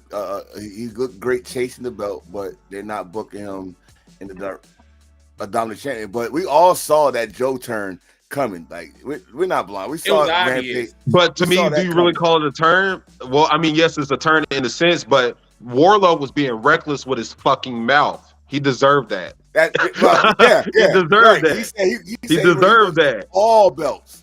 Well, right. All belts of the company. Well, that Ring of Honor television title. It also wasn't believable when he said it though, and it wasn't. It wasn't, but they had to keep going with the show. So, you know, Wardlow is the Austin Theory of AEW. Yo, you got to put that for TikTok. Don't say you're not petty. Don't say you're not petty. It's not petty. It's the truth. He needs more time to develop. Like, yes, he has the potential. He has the potential to one day be a wrestling superstar. Right now, he's just some dude who body builds, who thinks he can figure it out, and he's not. So my thing is this: do you think they try to do a triple threat match because that was supposed to be just Hobb and him for full gear, right? It doesn't matter because Wardlow's Tony Khan's Austin Theory, bro. He's going to win the match. Wardlow's going to be the TNT champion for a very long time. Well, he had no choice. But then you're gonna right. But the only person that gets screwed in this is gonna be Powerhouse Hobbs. Wow, Wardlow been mishandled more than a hooker in Vegas. Wardlow hasn't been mishandled. Wardlow has not capitalized off of his pushing. When Wardlow was handcuffed and had no thing, and he was super over, he was supposed to be on social media playing it up to the fans. Doing what these superstars do. Seth Rollins still works social media. The Elite still works social media. MJF still works social media. These top stars, these top guys, even Roman Reigns chimes in once in a while. John Cena got a whole meme series about him. You have to make yourself present with the fans. Wardlow is a boring dude who does nothing in real life but weight train and then gets on TV and tries to talk on a microphone. It's not working right now. Yeah. You know, it's crazy. I got a bold take on this Wardlow thing. If things continue to go downhill for him, with his contract up, WWE is going to be on that ass and scoop him up. Oh, very much so. Who, Wardlow? He looks like a WWE guy. Remember this? Remember when he first got there? Everybody's like, "Oh, they got their one WWE guy."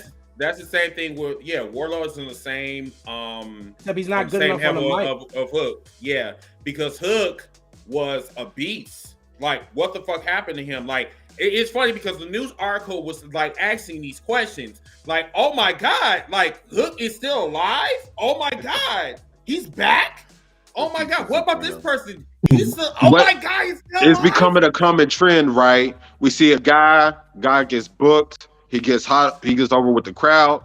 All of a sudden, he disappears, or that person doesn't capitalize off of it. He gets cooled down severely. We done seen that a few times in AEW. It's becoming a regular thing because they're booking that.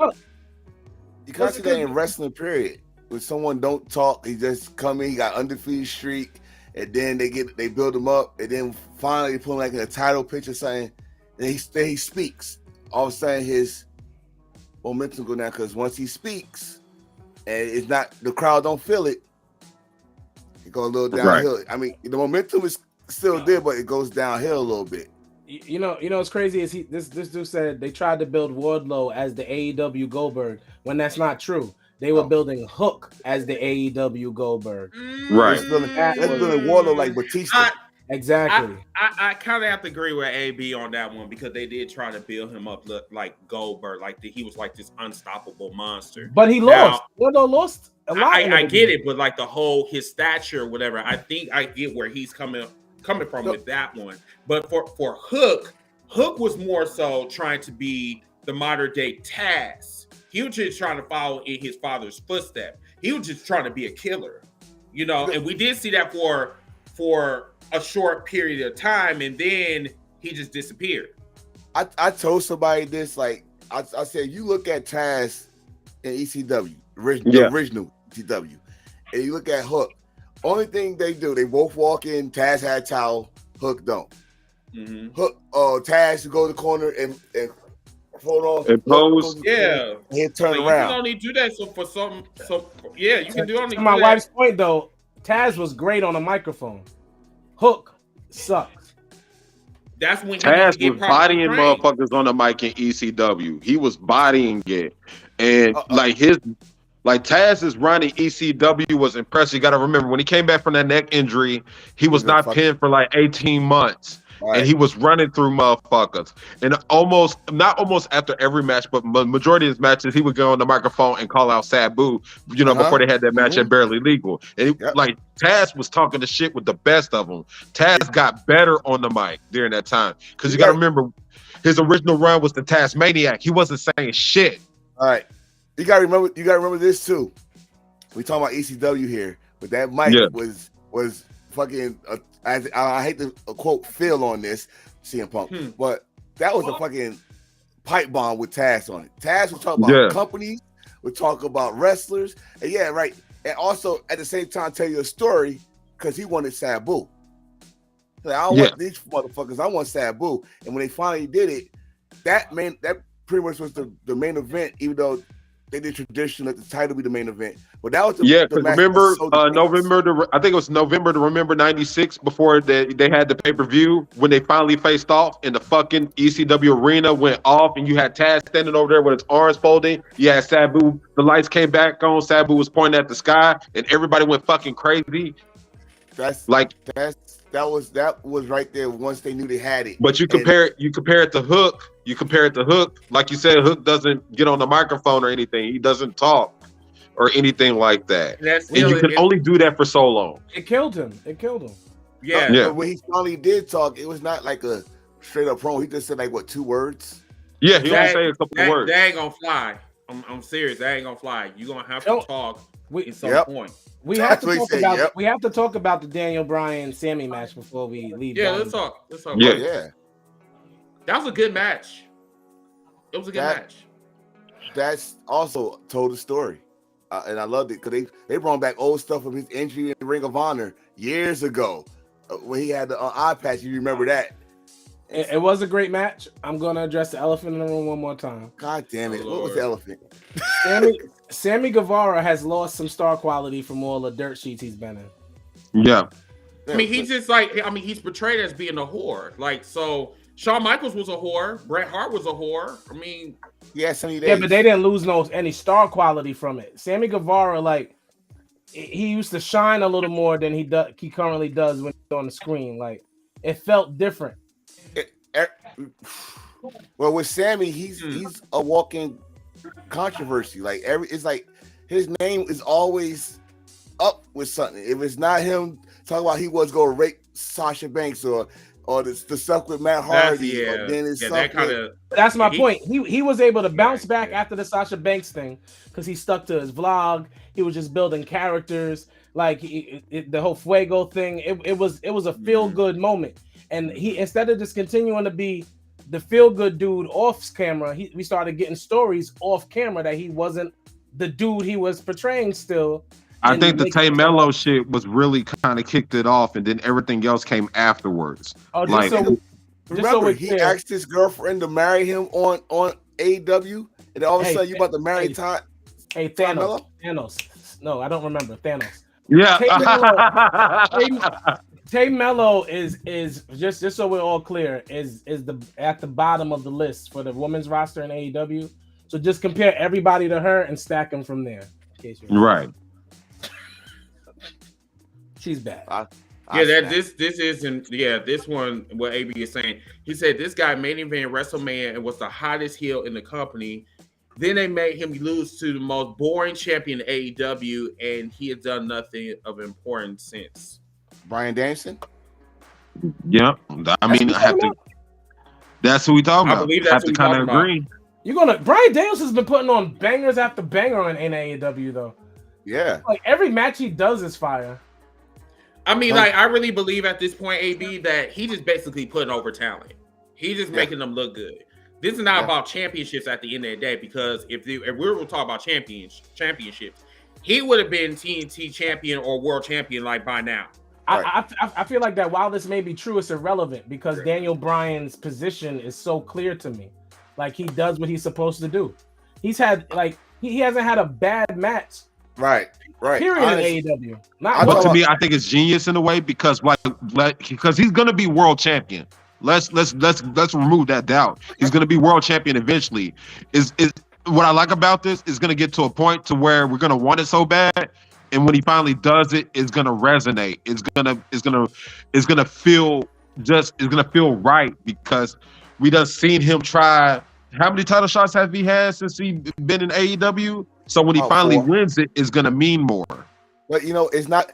Now we're not trying to say it's gonna be WrestleMania 30 level and all that stuff. But the feel good moment is that you went outside of Daniel Bryan and went back to your American Dragon legacy, and like you said, he really had banger matches from day one, from the King Omega draw they had all the way down to regardless if it was from a rookie to a legend. Every match he's had has been chef's kiss. Like he doesn't miss. There you go. I like that one. So I like that. I'm dead ass. I like that one. Wow. I like that one. Yes. So like you said, Real, when that moment do come, we're gonna feel it. Exactly. All that hard work you put on since you came into AEW is gonna be rewarded because you not only put yourself in a good position, you put other people in good position. Like, oh, they can hang with Bryan Danielson. Oh, I gotta keep an eye on them. So can't hear you. Huh? What happened? Oh, I thought you said something. Chris. No, I said we got like 19 people in here. Like, cool. Damn. Welcome. So man, we like before we continue, I just wanted to thank y'all real quick for coming in. This is the second week in a row. Y'all really showed out for us on the YouTube front. We thank y'all for, majority of y'all for migrating over from Facebook or different social medias over to YouTube to support us, to support your boys over here at the Heels for Life podcast. We the Wu-Tang Clan of professional wrestling podcasting, and we thank y'all for supporting us and being with us for real. Hey, Chris, for real, can you make some merch with that saying right there? We the Wu-Tang of professional wrestling. Can we get that merch? I mean, that could be copywritten. I mean, find a way. You probably have to talk to Ziggy on that one. He does the production. He does all of the the merch and shit. So. We have a meeting about this shit. Yeah, this administration will have a meeting about this shit. I'm Raekwon. That's all. Let me read Bella's comment though. Welcome back, Bella. So she said, "Hi guys. My opinion that AEW got something to do with relevance with BD." Bryan Danielson. Okay, because they only going to have him for a limited amount of time. Britt Baker is going to make sure that he retires in WWE. No. Nope. She's not gonna let him retire in WWE. He's not going back to WWE. He's gonna stay at AEW as long as there is an AEW. If AEW does what it's supposed to, Bryan Danielson will be working for that company. The only thing he's gonna do with WWE is go to the Hall of Fame. He already said that. He said he'll be in the Hall of Fame. So do you think Bryan Danielson is going to be a Ring of Honor champion before he become AEW champion? No. Yes. No. Yes. No. All right. You tell him why no, and I tell him why yes. Yeah, go ahead. I see the Ring of Honor championship being 24/7, more like Steph Curry though after Chris Jericho's done. Well, I say yes because that's that petty shit again. I swear. Well, I say yes because that's his legacy. He said he loved that belt. That belt made him the wrestler that we see him as today. And the fact that Chris Jericho, who's putting the sports entertainment, he calling it the Ring of Jericho, he's not liking it. So I believe him more than I believe Cassiano as champion. Anyway, the Ring of Honor championship is as important as the Impact Heavyweight Championship.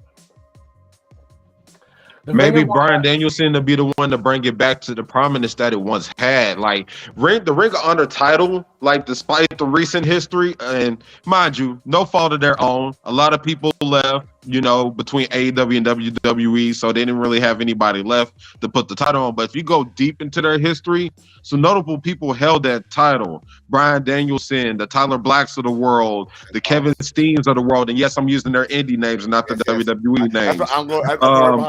The Davey Richards, the Eddie Edwards, the Roderick Strongs, the Adam Coles, the Samoa Joes, the CM Punks. Even though that name is kind of a name we don't really talk about anymore, but there's the Jay Lethals. Jay Lethal, to me, one of the greatest Ring of Honor world champions of all time, the Jay Briscoes. Jay Lethal is so overrated. You think Jay Lethal is overrated? Yes. The best thing Jay Lethal has ever done is a Macho Man impression. No, bro. If you would have seen his Ring of Honor world title run, you would have a different opinion. He was amazing. Jay Lethal is really good at what he does. It's not only his mic skills, but he have had some bangers in Ring of Honor, in places where we can't see him. Well, I've seen him wrestle. He's wrestled a lot of matches. My point still today. After the 2,000 matches he's wrestled, and Ring of Honor champion for 1,260 whatever days, and all of this TNA too. And that's when he was doing Macho Man. That was his most entertaining. That is the most entertaining Jay Lethal has ever been. Was when he was doing that. No, I was gonna say Ric Flair, bro. Don't forget the Ric Flair. Don't forget the Ric Flair. Yeah, the Ric Flair. Don't forget the Ric Flair. The Ric Flair's fire too. But you said Samoa Joe. Now Samoa Joe, to me, was one of the greatest that brought Ring of Honor title to another. He actually defended around the world. He actually had it for down there 2-3 years. And took it, defended in Japan. Mr. Unbreakable should not be anyone's world champion or nothing. Mr. Glass, Samoa Joe. I'm gonna be hurt next week. That person. No. He is not Shawn Michaels. Do not put him in that cover. Samoa Joe's hurt all the time. Wait. The reason why Samoa Joe is always fucking hurt is because he needs some milk. Plain and simple. Wait, I got a quick question. Is that the Cookout AB? No, that's not. No. That's okay. I thought it was him. Jay Lethal never went to the WWE because let's be okay. Now I'm gonna take it. He would be lost in the shuffle. I agree with you. No. It has nothing to do with the shuffle. WWE is the big time. WWE needs people like the good brothers of this show. They like handsome men. And this is no offense to Jay Lethal, I'm not judging him, but he has no characteristics that make him appealing to the WWE culture. And because of that, he gotta stay himself.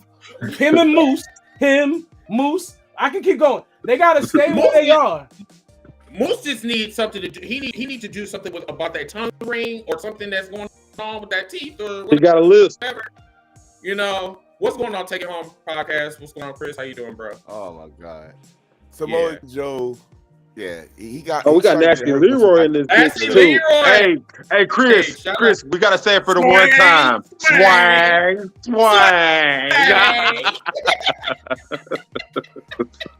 Oh God. You know I had to fuck with him. But no, let's answer some of these questions, man. Like these, damn, y'all is like on fire this evening. So they on fire. So AB said that so who should beat Jericho for the title? The most popular champions left are Samoa Joe, Jay Lethal, name reenacted Claudio, or could it be a Ring of Honor original like Adam Page? It's the redacted name that should do it. CM Punk should come back and beat Chris Jericho. That would honestly be the biggest moment of 2023 in wrestling. Is if the person we all thought got fired and would never come back came back. That would be the most watched. It would be the most talked about thing. If we were being swerved and CM Punk came back and beat Chris Jericho for that title, it's one of the biggest moments in wrestling history. Right. First of all, I would like that because we didn't see it coming. That it's for real. But the thing about it is, it's like you know better than Tony Khan. Like you bringing him back just to get a pop. So do you really want to do that? Do you really want to go down that route? Because a lot of fans and a lot of podcasters is coming on their platforms and even speaking about this on Twitter, saying that Tony Khan don't need to bring these people in just for pops. So do you think that's the right move? But I said you forget who we talk about. We talking about Tony Khan. Tony Khan. Exactly. Tony Khan don't care if he getting good press or bad press. He getting press. That would be one of the moments in wrestling history, not in AEW history, in wrestling history. If Tony Khan really wants to be the troll and don't care and spend his money how he wants, he would do that. It would be CM Punk to beat Chris Jericho. Because think about the conversation even years down the line.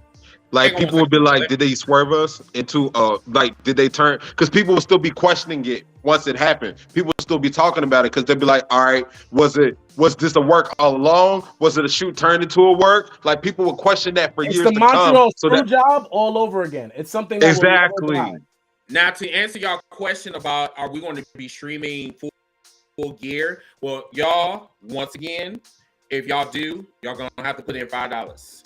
Because it's $50 and y'all gonna have to chip in like $5 or whatever. But we will stream it for you on Discord. If you guys do want to if y'all do want to watch it with us, you're gonna have to pay. But just $5. So if that's good enough for you, we can do that. Totally up to Subway sandwich foot long price. Yeah. Shut up. Anyway. So what else happened on AEW? That's it. That's it. Because don't nobody want to talk about Lee Johnson versus Orange Cassidy. That was the main event, right? Okay. Well, let's get into SmackDown. No, that was Rampage, I think. Yeah, okay. So yeah, let's get to SmackDown. So what did you guys think about the SmackDown about the Usos? Now the long. AB is petty. Y'all think I'm petty? AB is petty. No, I know. This dude is petty. So AB said that if you want to use that argument, you can say that the most entertaining Ric Flair has been it when he's doing Buddy Rock. Because he said he took that man gimmick, which he took it. He took everything. I mean, I would say he took it, but he perfected it. Hold on, because the same thing could be said about D-Generation X taking the NWO's gimmick, and even John Cena even said this on the gimmick. They said they didn't create the wheel, but they made the wheel better. That's like saying Jeff Jarrett, stole a lot of people's gimmicks and made it into his own. I'm gonna go there. All-Star. I've been waiting on it. I've been waiting on it. Jeff Jarrett took Humpty Dump's man guitar. He took Ric Flair's strut. No, you don't talk about the King of the Mountain. He took Brian Christopher's finishing move. No, you don't. Hey, first of all, respect the dead. Second of all, we don't talk about Jeff Jarrett on this show because I know because you're a Jeff Jarrett hater. My name is Jared with a D. My middle name is Gerard. Let's talk about the last Outlaw. I am. I'll go get my guitar, bro. Stop, bro. Let's talk about the last Outlaw. He took that from the Undertaker. Undertaker was calling himself the last Outlaw when he did that second match against Triple H. He took that from the Undertaker. The man is not original. Talking about Jeff Jarrett. You took your hairstyle from Jay-Z. And you took your hairstyle from Jay-Z. And nobody's talking to you about you took your stuff. Oh, come on, man. Let's not do this, bro. Petty. Okay, let's talk about SmackDown. All right. That's the most press Jeff Jarrett got in years. Thanks to Hell for Life podcast. There we go. Right. All right. So hang on one second. Let me just go. I took y'all. Oh, first thing about SmackDown, LA Knight needs to stop sounding like The Rock. And that's all I want to say. That's what I want to say about SmackDown. You know what? I did not catch his promo because after the first match or whatever, which was the tag team championship or the undisputed tag team championship, I didn't even watch SmackDown after that. Oh, you missed the entertaining table botch. That's funny. That was that actually came across my way. Yeah, I seen that on Twitter. Yeah. So are we going to talk about botches in WWE now? Can we talk about? To me, it's a deeper problem. Is the if you look at the women's division for SmackDown, it's trash. If you want to be real, it's trash. As far as what? Yeah. Wow. How so? All right. So who was all the women in the 6-pack challenge? You had what? Shotzi. Yeah, Raquel. Exactly. but no. Yeah, Raquel. You had Liv. You had who else was in it? Sonya, I think, was in it. The fact I'm having a hard time even listening to these women. I think the thing about SmackDown is they didn't put any of their superstars over there.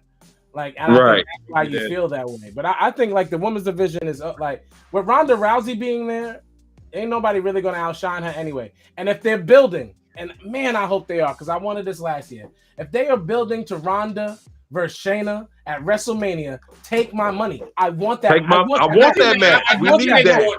I think they're going down that path, honestly. I want that match so bad. It's going to be the realest feeling women's match we may have ever had. Like, they're going to really go out there and do some technical, I'm going to break her arm, I'm going to break her leg wrestling. And that's going to be fire. It's going to be fire. But because realistically, we should be coming off a Shayna Baszler title run now. We should be at the point now where she's losing the title. Because she should have won that shit 2 years ago.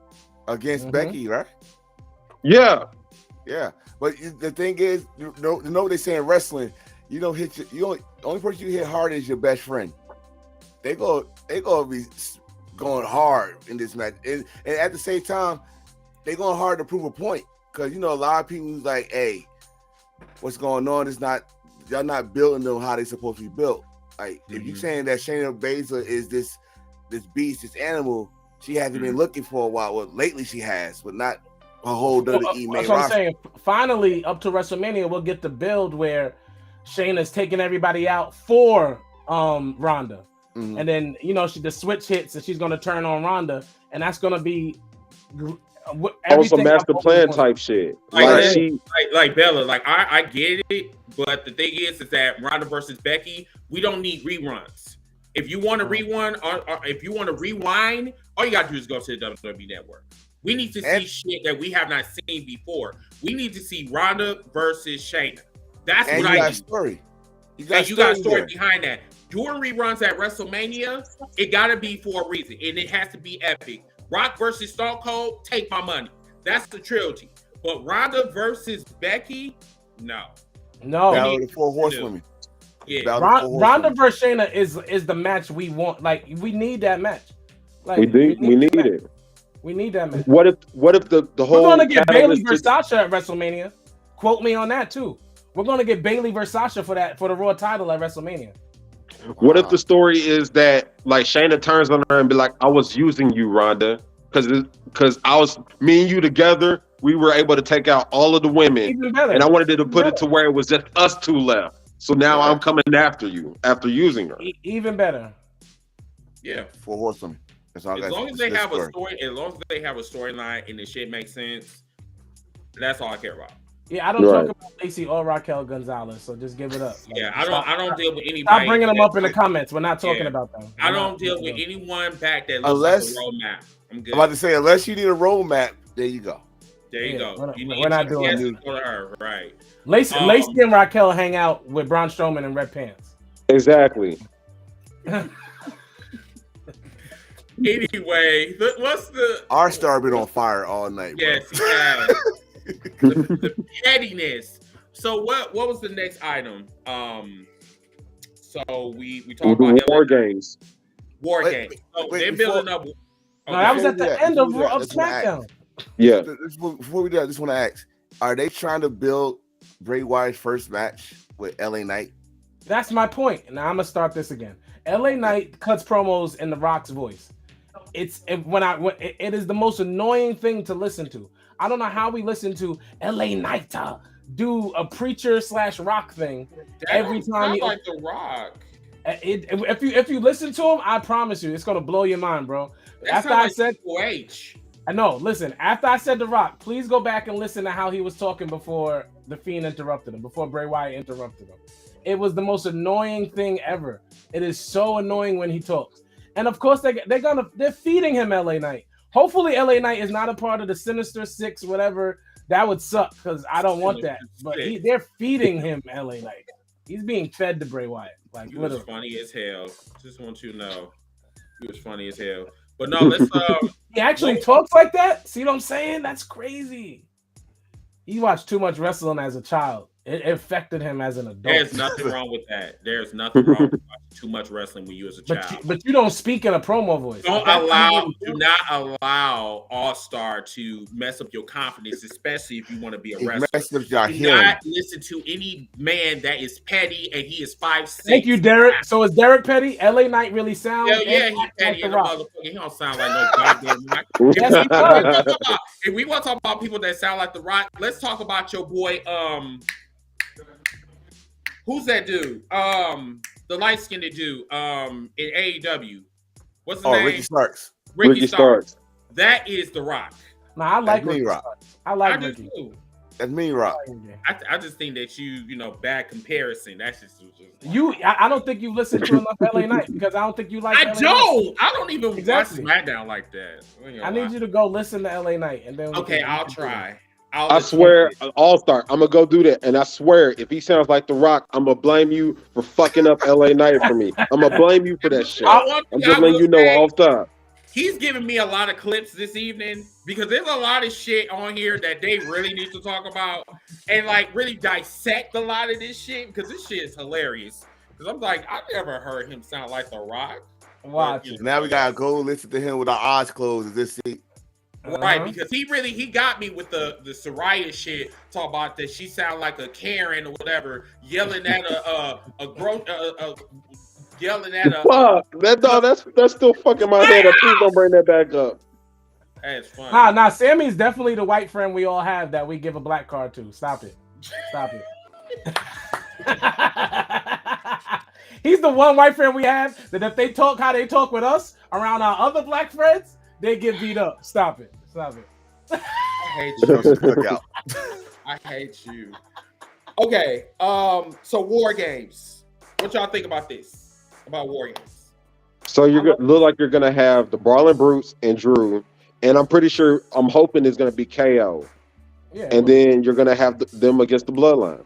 That's what I'm hoping at least. War Games is always good for a turn. So we're finally gonna see how they're gonna swerve us with the whole Bloodline. We're finally going to see who turns on who at Survivor Series. Who you think going to turn? And it could be in many factors. It could be multiple people. Well, I think the two suspect really is three of them is Jay, Sammy, and Solo. Solo's a wild card to me. I say Solo turns and Sammy goes with him. Now. So one of y'all remind me, are they doing the original War Game rules where it's going to be submit or surrender? No. They're going by pinfall? It's like NXT. NXT goes. Okay. Damn it. I was hoping it's going to be the original rule because I think, Enforce, I think you heard my idea on how it should end. It can still work in the pinfall way. My prediction or how I feel it should end is you should have Jay cost them the match. Or reset this that Jimmy is flying under the radar. He's been flying under the radar for the whole entire time. Ooh, that's a good one. Because we haven't really been paying attention to him. Jimmy been the more entertaining one. He been the laid back one. And you gotta understand, just like church people, we always think that church, not you. We talk about like we just talk about church people is quiet. They are the most freakiest and nasty whores that known to man or whatever. Redacted. Shut up. If you think about it, he's really the only one that hasn't got his ass chewed out or been under the fire of the tribal chief. He's been the safe one. Very, very dangerous. He can't even leave America. Y'all are bugging. Jimmy's under the radar because he's in trouble. Because he's always in jail. Because they keep bailing him out of jail. Listen, I had to say one word on that. Thank you, R-Star. I had to say one word. He's always he's on his best game because he's on probation. He's not gonna do nothing to fuck that up. He's only on the 6th step on probation of 12. in Pennsylvania. Goddamn, he ain't doing You can't be that. a champion and you on the 7th step of 12 steps. You can't be a champion. Damn. Welcome to the Hills for Life, bro. Sorry. Sorry, not sorry. Listen. It's funny as hell. What the fuck? What type of Jesus juice was you drinking before you came on the podcast? It's a Sunday, bro. I was with God all day. Yeah, so you and God and Jesus went to go see Black Panther? I actually didn't see it yet. Don't ruin it for us in the comments. I didn't catch it. I'm not. Oh, yeah, please don't. All right. So what else was on the docket, y'all? We're clocking in 2 hours. We're gonna be on here for another 10 minutes. We're just wrapping up SmackDown. Anything else? So I mean, I understand. So the 6-pack challenge. Let's go back to that. Okay. So you had Shotzi winning, which is an interesting choice.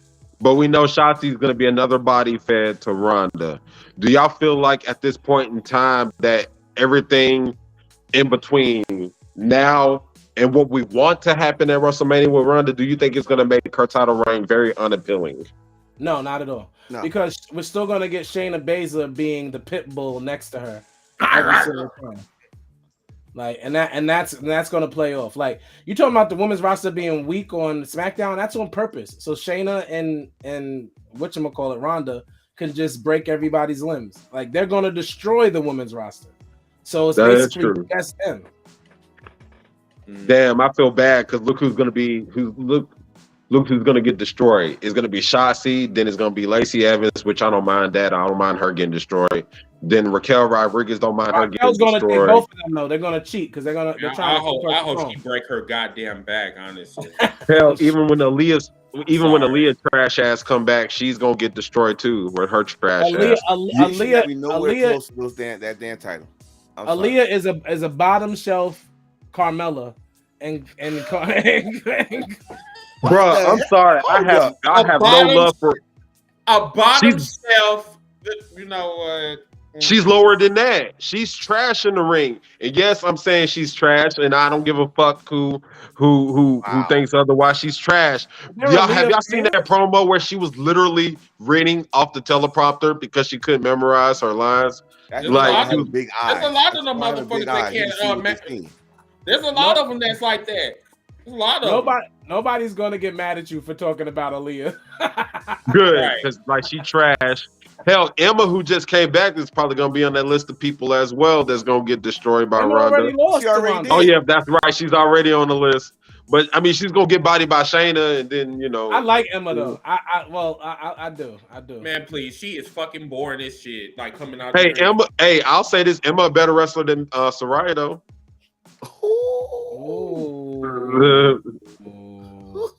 Ooh. I can't speak. Hold on. Ooh. Shot a light on them. Oh, right. We're gonna have to make. Damn. Now Reese is petty. Aaliyah is a low level iconic. Yeah. Okay. That might be true. Wow. Way to just shoot that in y'all can't talk. Yeah, y'all can't talk about us being petty because. Hey, y'all see half these comments. Y'all in the comment section is petty too, man. But that's why we love y'all. Especially AB. AB been on the road with these long ass like comments and shit. You know what I'm saying? And I know we're talking about SmackDown, but shout out to Bobby Fish. Shout out to Bobby Fish. Oh yeah, I just saw it. His exhibitional boxing match and Dubai. Today. Yeah, second round TKO. He's still trash. So, Chris is a hater. I'm not hating. I'm just, stating facts. Okay. So anyway, y'all, since we're done with SmackDown or whatever, we're going to talk a little bit about the indie scene, then we're going to wrap up. Okay. I might as well go to final thoughts because this is part of final thoughts. So, give me a second. Okay. So if you guys get a chance, check out the indie scene. I'm going to show you guys two wrestlers that you guys should really be interested in, and they are highly entertaining. I had to go back and I had to read this. Isaiah Wolf, he's part of the Prolific stable. There, I think, Prolific, yeah. I don't know what I believe they're in. I got to get the company, but they are in New York, and then also what they do, Larry, miss what that Lariat do, Lala. She is fucking awesome. She is love ruthless Lala, my future wife. You know what? Oh, my bad. Stop. Shoot your shot, Jigga. Look them up, y'all. Like, definitely look up these two. So what I'm gonna do is I'm gonna play a little video for you guys to show them a little piece of their work. And remind you, they're in the storyline right now where Lala and Isaiah is beefing. Somewhere along the way, whatever, someone turned on, I don't know who turned on who, but it has really escalated. And if you guys do want to look at some of their work, they are on Twitter. I did show you, their Twitter pages, whatever, and just look up their work. They're really, really dope. So yeah, enjoy. We'll be right back.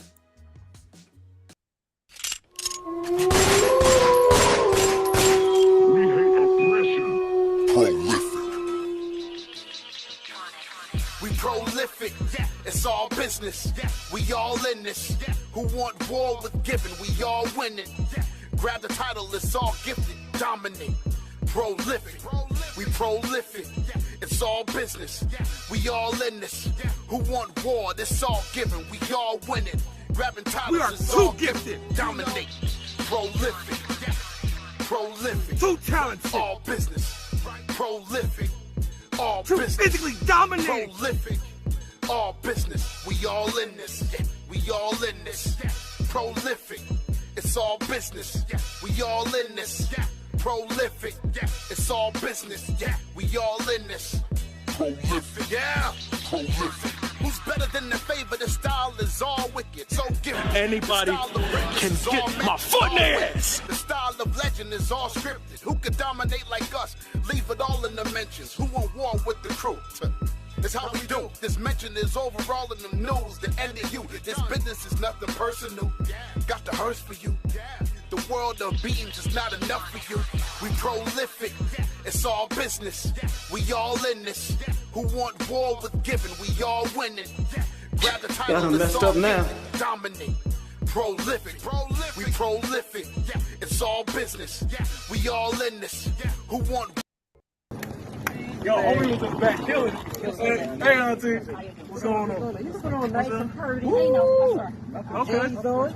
What's up? Yo, Wolf, I need to talk to her. What? I need us to squash this beef. Like, this shit is going way too far. Oh my god. I want my best friend back, and I just want to get back to how we were. This shit is going way too far. From the beginning. He done got hit. He got Larry. Respectfully. I hear about both of y'all actually. I don't remember that. Can we squash this, please? Come on.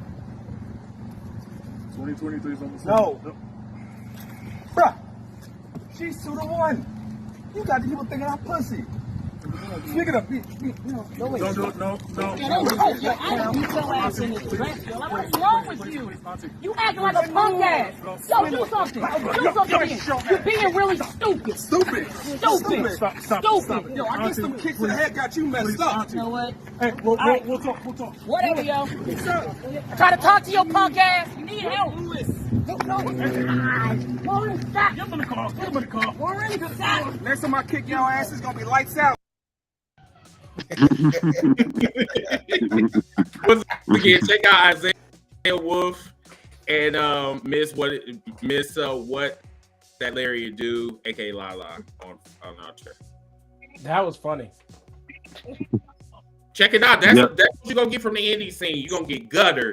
You're gonna get ghetto. You're gonna get some great fucking action or whatever. Looks like a Wednesday night on TNT.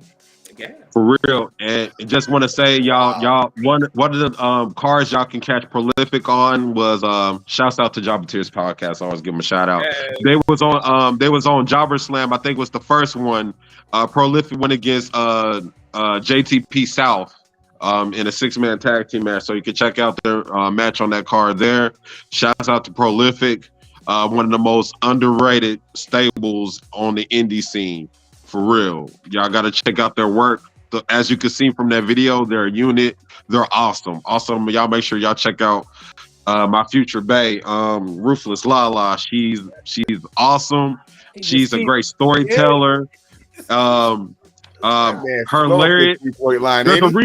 There's the reason why her name on Twitter is Miss What That Lariat Do. I seen that lariat, and that lariat takes heads off. So if you are a fan of strong style wrestling, your final thoughts, the shot you're shooting right now?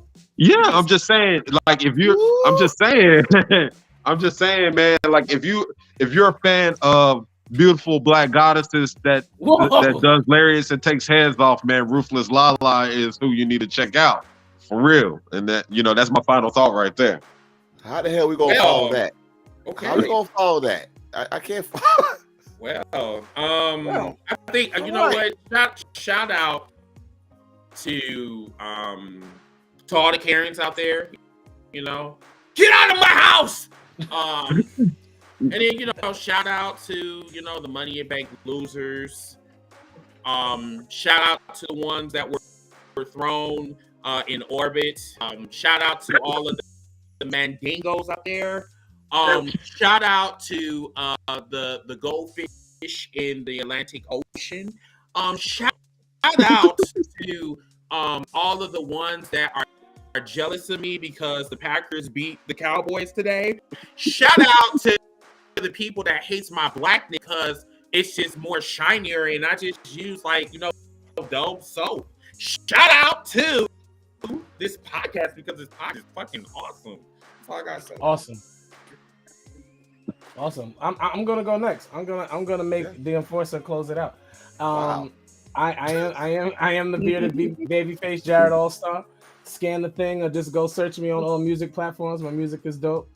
Yes. I thank you very much, The Real Garland. And now I actually want to sacrifice the last 45 seconds of my final thoughts and give it to The Real Garland so he could continue speaking about his boot thing. Go ahead, just give him 45 seconds.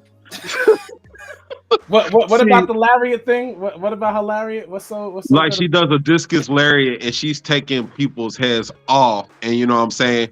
And as she was saying, I'm saying all this respectfully. You're a queen, respectfully. I want to buy you a drink. Very respectfully. I can't and those are my final thoughts. I can't follow none of this. I got people shooting shots. I got people doing shout outs for everybody. This man being right. You know what? Shout out to the spammers out there. 69 is a very good position that you want to use, especially. Right. Okay. We got bots. Oh, we're popular now. We got bots. We got bots. Holla at us. Son. Right. Oh God. I can't top this. We got 69 Triple X on here 3 times. Right. How you doing? How you doing? Shout out to this podcast, man. Y'all, we bringing life to the damn field out here. My co-host Chris, you do your thing, bro. R-Star, The Real, always doing this administration very proudly.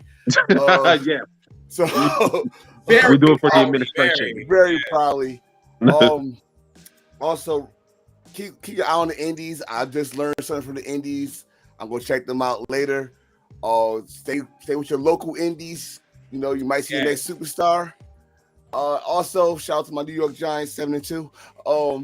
And pretty much that's it. Get ready for Monday Night Raw. Let's see what Austin Theory do for his comeback. That's it. All right. Yeah.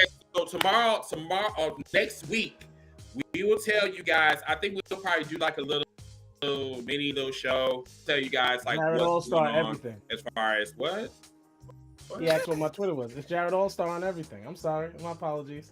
Shut your Jared mouth. All-Star. You- Jared with 2 R's. You petty up there for real. No, let you guys know if we're going to shoot full gear or not. So stay tuned for that.